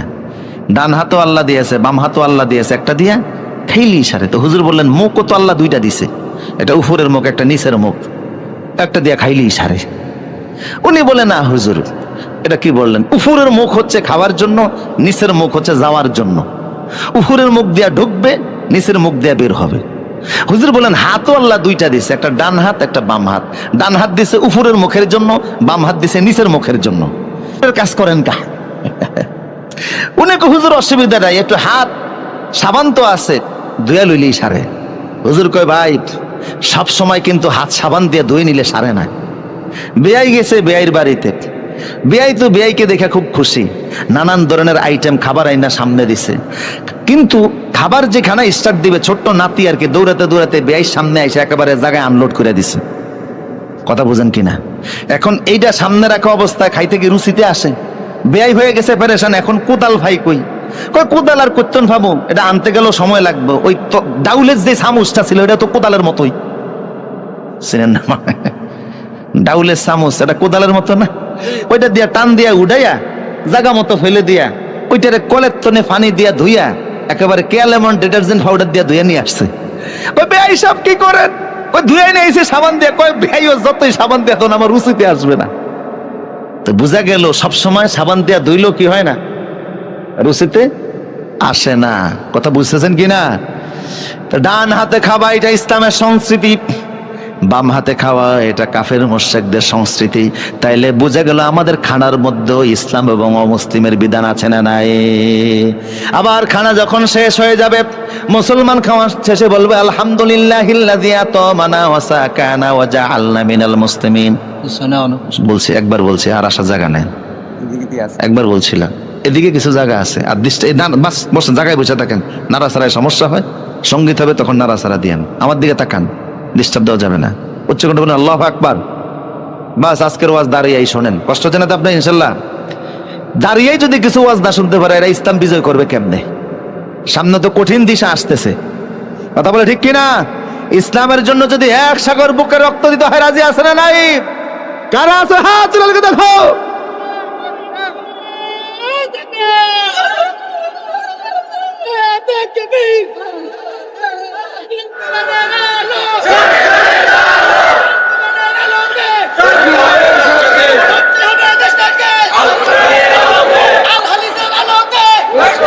আল্লাহ কবুল করুন, আল্লাহু আকবার, আল্লাহ কবুল করুন, বলুন আমিন। আর জোরে বলুন আমিন। শুধু যা বলছিলাম, তাহলে আমাদের খানার শেষে ওরা কোনো কিছু বলে না, আমাদের একটা দোয়া আছে না, খাবারের পরেও আমরা বলি আলহামদুলিল্লাহ। তাহলে বোঝা গেল আমাদের খাবারে ওদের খাবারে কি আছে? কিছু পার্থক্য। আবার আমাদের পোশাকে পার্থক্য আছে। ইসলামের বিধান হলো, রাসূলুল্লাহর বিধান হলো, আবু বকর ওমর ওসমানের বিধান হলো কাপড় পরবা, কিন্তু কাপড়ের যেন সতর ডাকে, সতর খোলা থাকে এমন কাপড় মুসলমান পরতে পারে না। কিন্তু দেখবেন ওরা কাপড় পরে গেরুয়া মার্কা কাপড়, আবার এমন সাদা কাপড় পরে এটা সামনের দিক দিয়ে নিয়ে পিছনের দিক দিয়ে টাইন না, কোমরের মধ্যে বাঁধে কি না, টাকা নাই, রশি নাই, কিছুই নাই। বসতে গেলে কত কিছু দেখা যায়, কথা কন না কা হে সতর গিয়ার মতর কি সালাম শুদ্ধই তো। তাহলে বোঝা গেল ওদের কাপড় পরার মধ্যে ওদের মতো ওরা পড়ে, কিন্তু আমার ইসলাম বলতেছে কাপড় পরবা সতর খোলা রাখা যাবে না। কিন্তু আমার এখন কিছু যুবকেরা দেখা যায় যারা কাপড় পরে এমন প্যান্ট পরে এটার এদিক দিয়া নাই, হাঁটু দিয়া নাই, কথা কোন ঠিক কিনা, পিছনে দিয়া নাই, সামনের দিক দিয়া নাই। বললাম কিরে ভাই প্যান্ট পরছো এত জায়গা দিয়ে, এটা কিসে খাইছে? কয় না এটা স্টাইল। এই স্টাইল মার্কা কাপড় পরে সতর খোলা রাখে। হুজুর বললেন কাপড় পরবা সতর খোলা রাখা যাবে না, এটা আমার সংস্কৃতি, টাকনুগিরার নিচে কাপড় যাইতে পারবে না। আল্লাহ রাসূল বলেছে যারা টাকটুকিরার নিচে কাপড় পরবে হাসরের ময়দানে যখন ওরা দাঁড়াবে, লা ইউকাল্লিমুহুমুল্লাহু মাআহুম ওয়া লা ইউযাক্কিহিম, আল্লাহ ওদের ওয়া লা ইয়ানজুরুহুম, ওরা যখন কিয়ামতে দাঁড়াবে টাকনুগিরার নিচে যারা কাপড় পরতো ওদের চেহারার দিকে আল্লাহ তাকাবেন না, ওদেরকে পবিত্র করবেন না, ওদের সাথে আল্লাহ কথাও বলবেন না। টাকনুগিরার নিচে কাপড় পরা কাফের মুশরিকের রীতি, মুসলমানের রীতি হতে পারে না। কথা বলো ঠিক কিনা? আর কিছু মুসলমানকে এখন দেখা যায় সারা রাস্তায় টাকনুগিরার নিচে কাপড়, মসজিদে গেলে এটা উপরে টাইনা উঠায়, আছে না নেই? আচ্ছা আচ্ছা। আমার প্রিয় সদীপ, প্রাসঙ্গিক ক্রমে মনে পড়ছে, আপনাদের কষ্ট হচ্ছে মনে হয় না? খাইবার যুদ্ধের সময়, কোন যুদ্ধ? হুদাইবিয়া সন্ধির পরে আল্লাহ রাসূল সাল্লাল্লাহু আলাইহি সাল্লাম মদিনাতে একটা স্বপ্ন দেখে তিনি আসলেন। রসুল স্বপ্ন দেখেছেন যে মক্কায় তিনি এসেছেন, ওমরা করেছেন, মাথা মুন্ডন করেছেন, 1400 সাহাবী নিয়ে রাসূলুল্লাহ মক্কায় আসলেন। মক্কার নেতারা আল্লাহর নবীকে মক্কায় ঢুকতে দিল না। মক্কা থেকে কয়েক কিলোমিটার দূরে, 16 কিলোমিটার দূর হুদাইবিয়া নামক জায়গায় রসুলকে আটকে দেওয়া হলো। রসুল বারবার বোঝাচ্ছে যে আমি যুদ্ধ করতে আসি নাই, দেখো সাথে কোনো অস্ত্র নাই, আমরা আসছি ওমরা করতে, ওমরা করার পরে আমরা আবার চলে যাব। কথা বুঝেন কিনা? কিন্তু মক্কার লোকেরা বুঝলো না। রসুল বুঝাবার জন্য হযরত ওসমানকে পাঠালেন। কারে পাঠাইছে? রাত্রিবেলা ওসমান গিয়ে আপন চাচাতো ভাইয়ের সঙ্গে বসলেন। চাচাতো ভাইকে বললেন, ভাই রে সকালবেলা তুমি মক্কার বড় বড় নেতার কাছে আমারে নিয়ে যাবা, রসুলের মেসেজটা আমি সবার কানে কানে পৌঁছে দেব। আল্লাহর নবী মক্কায় যুদ্ধ করতে আসেন নাই, 1400 সাহাবী নিয়ে শুধু আল্লাহর ঘরটা জিয়ারত করতে এসেছেন। 2-1 দিন থাকবেন, মক্কা আমাদের জন্য ছেড়ে দাও, আর পরে রসুল চলে যাবেন, আমরাও চলে যাব। কারোর সঙ্গে মারামারি কাটাকাটির কোনো ইচ্ছা? চাচাতো ভাই বলল, ওসমান তোমারে আমি নেতাদের সামনে নিয়ে যাব ঠিক আছে, কিন্তু একটা অভ্যাস চেঞ্জ করা লাগবে। সেটা হলো তুমি যে জুব্বা গায়ে দিয়ে মদিনা থেকে আসছো, তোমার এই জুব্বা টাকনুগিরার উপরে উঠানো। বুঝেননি কথা? কিন্তু এই মক্কার নেতারা, এদের বৈশিষ্ট্য হলো যে যত বড় নেতা, যত বড় দামি মানুষ, তার কাপড় তত নিচে। এটা ওদের সংস্কৃতি। ওরা শেষরাইয়া রাস্তার ধুলিবালি নিয়ে হাঁটে, তুমি একটু কাপড়টা নিচের দিকে নামিয়ে পড়বা। হযরত ওসমান বলল, খবরদার, ওরা আমার সঙ্গে সাক্ষাৎ করবে কি করবে না ওইটা আমার কাছে বিবেচনার বিষয় নয়, ওরা আমাকে মূল্য দিবে কি দিবে না ওইটা আমার কাছে বিবেচনার বিষয় নয়। আত্রুকু লা আত্রুকু সুন্নাত হাবিবিল হাউলাইল হুমাকা, এই গদ্দাবদের কারণে রাসূলের সুন্নাতকে আমি ছেড়ে দিতে পারবো না। ওদের সংস্কৃতি পায়ের তলে কাপড় পরা, আমার মুহাম্মদ সাল্লাল্লাহু আলাইহি ওয়াসাল্লামের সংস্কৃতি টাকনুগিরের উপরে কাপড় পরা। আমি ওদেরটা মানতে যাব কোন দুঃখে? আল্লাহু আকবার বলেন। সাহাবা কেরাম একদিন রাসূলকে এসে বললেন, ইয়া রাসূলুল্লাহ ইন্নাল ইয়াহুদা তাসারওয়ালু, হুজুর ইহুদিরা ফায়জমা পড়ে। কি পড়ে? আসেননি আপনারা আমার সাথে? সাহাবা কেরাম রাসূলকে বলল, হে রাসূল ইহুদিরা ফায়জমা পড়ে। কি পড়ে? ফায়জমা পড়ে। এখন আমরা ফায়জমা পড়বো নি? আল্লাহ রাসূল বললেন, ইহুদিরা শুধুমাত্র পায়জামা পড়ে, লুঙ্গি পড়ে না। ইহুদিরা শুধু পায়জামা পড়ে, লুঙ্গি পড়ে না। ফাইন্নাকুম তাসারওয়ালুনা ওয়া তাজাওয়াজুনা, তোমরা পায়জামা পরো, লুঙ্গিও পরো, মাঝে মধ্যে পায়জামা পড়ো, মাঝে মধ্যে লুঙ্গি পড়ো। শুধু পায়জামা পরলে ওদের অনুসরণ হবে, এই জন্য শুধুমাত্র লুঙ্গি পরার দরকার নাই, আবার শুধু পায়জামা পরার দরকার নাই, মাঝে মাঝে লুঙ্গিও পড়ো, মাঝে মাঝে পায়জামা পরো। খালিফুল ইয়াহুদ ওয়ান নাসারা, ইহুদি এবং নাসারাদের বিরোধিতা করো। আল্লাহু আকবার। আমি যা বুঝাচ্ছি তার মানে অমুসলিমদের সাথে আমাদের পোশাকেও একটা পার্থক্য আছে না নাই? তাহলে ওদের সংস্কৃতি একরকম, আমাদের সংস্কৃতি আরেক রকম। এখন পোশাকের স্বাধীনতার নামে অনেক মেয়েরা রাস্তায় মিছিল করছে, মিটিং করছে, কয় আমরা ওপেন চলাফেরা করব। এটা হিন্দু বৌদ্ধ খ্রিস্টান দাবি করতে পারে, কোন মুসলমানের বাচ্চা পোশাকের স্বাধীনতার নামে রাস্তায় উলঙ্গ হতে পারে না। আর পোশাকের স্বাধীনতার নামে যদি সে রাস্তায় উলঙ্গই চলতে চায়, তাহলে মুসলমান বলার কোনো সুযোগ নাই। কথা বলো ঠিক কিনা? আব্দুল্লাহ ইবনে সালামকে আল্লাহ ধমক দিচ্ছে, তুমি কে? তুমি কে? সাহাবী যিনি 10 জনের একজন জান্নাতি, তারে আল্লাহ ধমক দিচ্ছে, ঈমান আনছো, ইসলামে ঢুকো, তোমার বাপদাদার শরীয়ত মানলে ইসলাম চলবে না। কথা বলো ঠিক কিনা? আরো আসে, আর কয়েকটা উদাহরণ দেয়, আপনাদের কষ্ট হচ্ছে না তো? তৎকালীন সমাজে আরবে সবাই দাড়ি রাখতো। কি রাখতো? পৃথিবীতে ওই আমলে এমন কোন পুরুষ ছিল না যার মুখে দাড়ি ছিল না।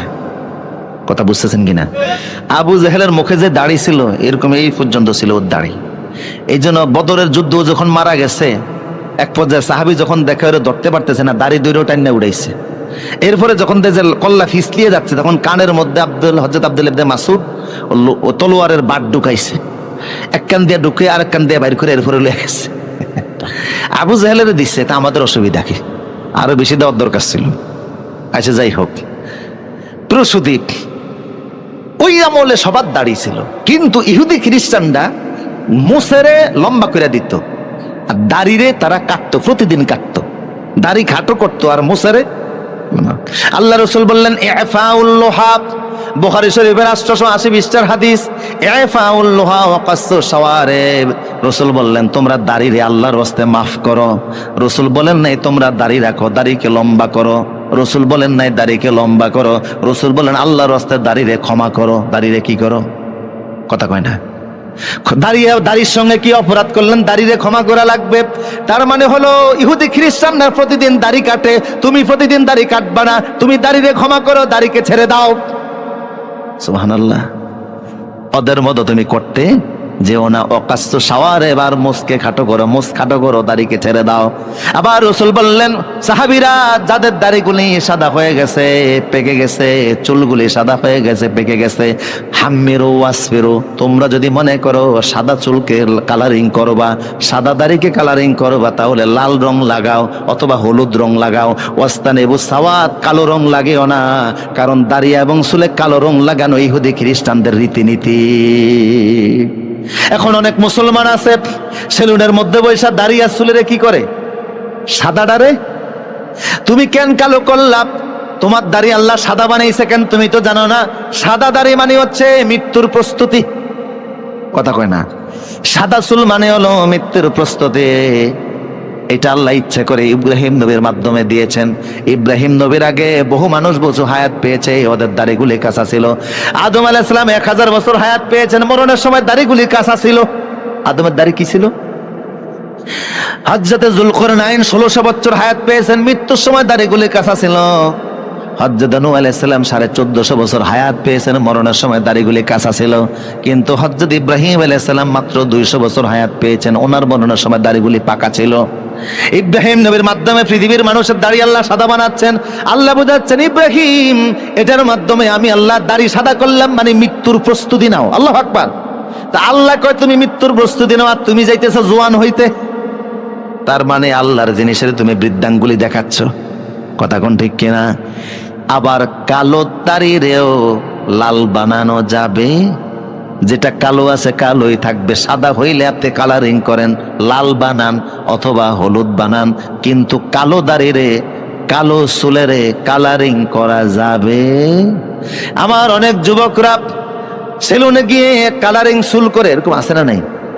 দোকানে গিয়ে বলে মেসির মতো চুল রেখে দাও, রোনালদোর মতো রেখে দাও, রিবাল ধর্ম লিখে দাও, তুমি মুসলমান আদর্শ মানতেছে কারে? আমার প্রিয় সদে, সুতরাং চুল দাড়ি তো অমুসলিমদের আদর্শ মানা যাবে? রাসূল সব জায়গায় বিরোধিতা করছে। আজকে আমাদের জীবনে সকল ক্ষেত্রে ইহুদি খ্রিস্টানদের অনুসরণ, রাসূল বিরোধিতা করছেন সব জায়গায়। আল্লাহ রাসূল সাল্লাল্লাহু আলাইহি ওয়াসাল্লাম দেখলেন ইহুদি খ্রিস্টানরা জুতা নিয়ে মসজিদে ঢুকে না। ওরা মনে করে মসজিদে জুতা নিয়ে প্রবেশ করা হারাম। ইহুদিরা মনে করতো মসজিদে জুতা নিয়ে প্রবেশ করা কি হারাম। এটার পক্ষে তাদের দলিলও আছে। মুসা আলাইহিস সালাম যখন তুর পাহাড়ে গিয়েছিল, আল্লাহ তখন মুসাকে দমক দিয়ে জুতা খুলাই ফেলছে। ফাখলানা আলাইক, মুসা ফায়েজ জুতা খোলো, ইন্নাকা বিল ওয়াদিল মুকাদ্দাস তুয়া, তুমি পবিত্র একটা উপত্যকার মধ্যে আছো, জুতা নিয়ে এখানে যাওয়া যাবে না। সে থেকে ইহুদিরা মনে করে কোনো পবিত্র জায়গায় জুতা নিয়ে যাওয়া যাবে না, এমনকি মসজিদে জুতা নিয়ে প্রবেশ করাও হারাম। রাসূল বললেন এটা তাদের এই শরীয়ত মানা যাবে না। মুসলমান ইন্নাল ইয়াহুদা ওয়ান নাসারা লা ইউসাল্লুনা নিআলিহিম ওয়া খিবাবিহিম, ইহুদি খ্রিস্টান জুতা নিয়ে তারা মসজিদে ঢুকে না, হারাম মনে করে। আমি বলতেছি তোমরা জুতা নিয়ে নামাজও আদায় করো। আল্লাহু আকবার। জুতা নিয়ে কি পড়ো? নামাজ পড়ো। সাহাবা কেরাম জুতা নিয়ে নামাজ পড়তেন। জুতা পায়ে দিয়ে নামাজ পড়তে কোনো অসুবিধা নাই, যদি জুতা কি হয়। তার মানে এই নয় যে আপনি জুতার তলায় করে ময়লা নিয়ে মসজিদ নাফাক বানিয়ে দিবেন। মসজিদকে পবিত্র রাখা লাগবে। ইব্রাহিম নবীর আল্লাহ বলছেন আনতাখিরা বাইতি আলি তাইফিনা ওয়াল আকিফিনা ওয়া রুকাই সুজুদ। ইব্রাহিম, আমার ঘর কাবাকে পবিত্র রাখো, মসজিদ পবিত্র রাখা, পরিচ্ছন্ন রাখা, এটা ঈমানের অঙ্গ। আল্লাহ রাসূল বলতেন ইজা রাআইতুমুর রাজুলু ইয়াতাদু ফিল মাসাজিদ ফাশহিদু লাহু বিল ঈমান, মসজিদ ঝাড়ু দিয়া যারা পবিত্র রাখে ওদেরকে তোমরা মুমিন বলে স্বীকৃতি দিয়া দিও। তাই মসজিদ পবিত্র রাখতে হবে, কিন্তু এমন জুতা পরলেন যেই জুতা নিয়ে মসজিদে ঢুকলে মসজিদ নাপাক হয় না, আর নামাজ পড়তে গেলে রুকু সিজদার ব্যাঘাত ঘটে না। এই অবস্থায় জুতা নিয়ে নামাজ পড়াও জায়েজ আছে না নাই? আমার প্রিয় শ্রোতা, তার মানে হলো ইহুদি খ্রিস্টানদের বিধিবিধান মানা যাবে না। আমার ভাইরা, এখন আসেন, আব্দুল ইবনে সালামকে আল্লাহ পাক বললেন, মনোযোগ আছে, উদখুলু ফিস সিলমে, মুসা নবীর শরীয়ত মানা যাবে না, মুহাম্মদ সাল্লাল্লাহু আলাইহি ওয়াসাল্লামের শরীয়ত পরিপূর্ণরূপে মানা লাগবে, অন্য কোন ধর্মের রীতিনীতি পালন করা যাবে না। আর আমি সংক্ষিপ্ত টাচ দেয়া দেখলাম অমুসলিমদের রীতিনীতি আমাদের জীবনের পরতে পরতে আছে, আমাদের বিয়ে শাদীতে আছে, আমাদের সংস্কৃতিতে আছে। 31 নাইট পালন করেন, এটা কার সংস্কৃতি? 14 ফেব্রুয়ারি ভালোবাসা দিবস পালন করেন, কার সংস্কৃতি? পহেলা বৈশাখের নামে উন্মাদনা করেন, এটা অমুসলিমদের সংস্কৃতি। কথা বলো ঠিক কিনা? এমনকি আমার প্রিয় সদী, কোরআনের আইন আল্লাহ দিয়েছেন দেশ ও সমাজ রাষ্ট্র পরিচালনা করার জন্য।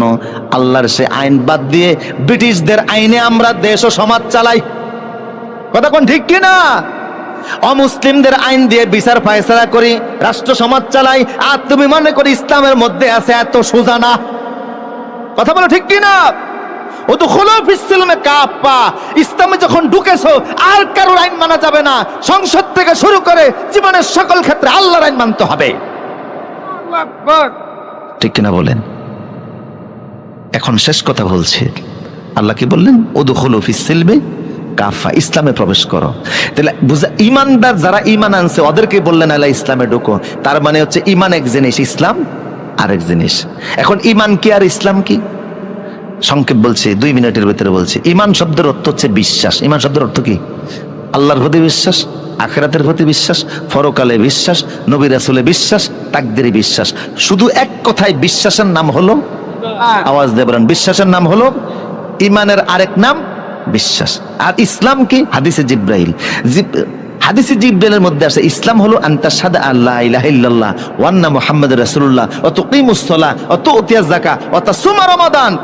ইসলাম মানে হচ্ছে আল্লাহ এবং রসুলে বিশ্বাস করা, নামাজ প্রতিষ্ঠা করা, যাকাত দেওয়া, হজ পালন করা, অর্থাৎ ইসলামের যাবতীয় আদেশ পালন করা। সুবহানাল্লাহ। তাহলে কোরআন ও সুন্নাহর যাবতীয় আদেশ পালনের নাম হলো ইসলাম, শুধু বিশ্বাসের নাম হলো ঈমান। কথা কোন ঠিক কিনা? তো যারা শুধু বিশ্বাস করে বসে আছে এদের ঈমান আছে, কিন্তু ইসলামের বিধিবিধান পালন না করলে ইসলামে ঢুকছে নি। কথা বলেন না? তাই আমাদের সমাজে এখন মুসলমান, ইসলাম যারা পালন করে এরা হলো মুসলিম, ঈমান বিশ্বাস যারা আনছে এরা হলো মুমিন। আমাদের সমাজে এখন মুমিন বেশি না মুসলিম বেশি? কথা কোন না? মুমিন বেশি। কথা কোন ঠিক কিনা? শুধু বিশ্বাসের নাম হলো ঈমান, আর ইসলামের যাবতীয় পালন করার নাম হলো ইসলাম। আমাদের সমাজ এখন ইমানদার বেশি, মুসলমান আমরা কয়জন? কোরআন ও সুন্নাহর যাবতীয় বিধিবিধান পালন না করা পর্যন্ত ইসলামে প্রবেশ হয় না। যখন আমরা আল্লাহর কোরআনের সব বিধান মানবো, তখন আমি ইসলামের সকল কিছু মানতে লাগলাম, আমি খাঁটি মুসলিম হয়েছি।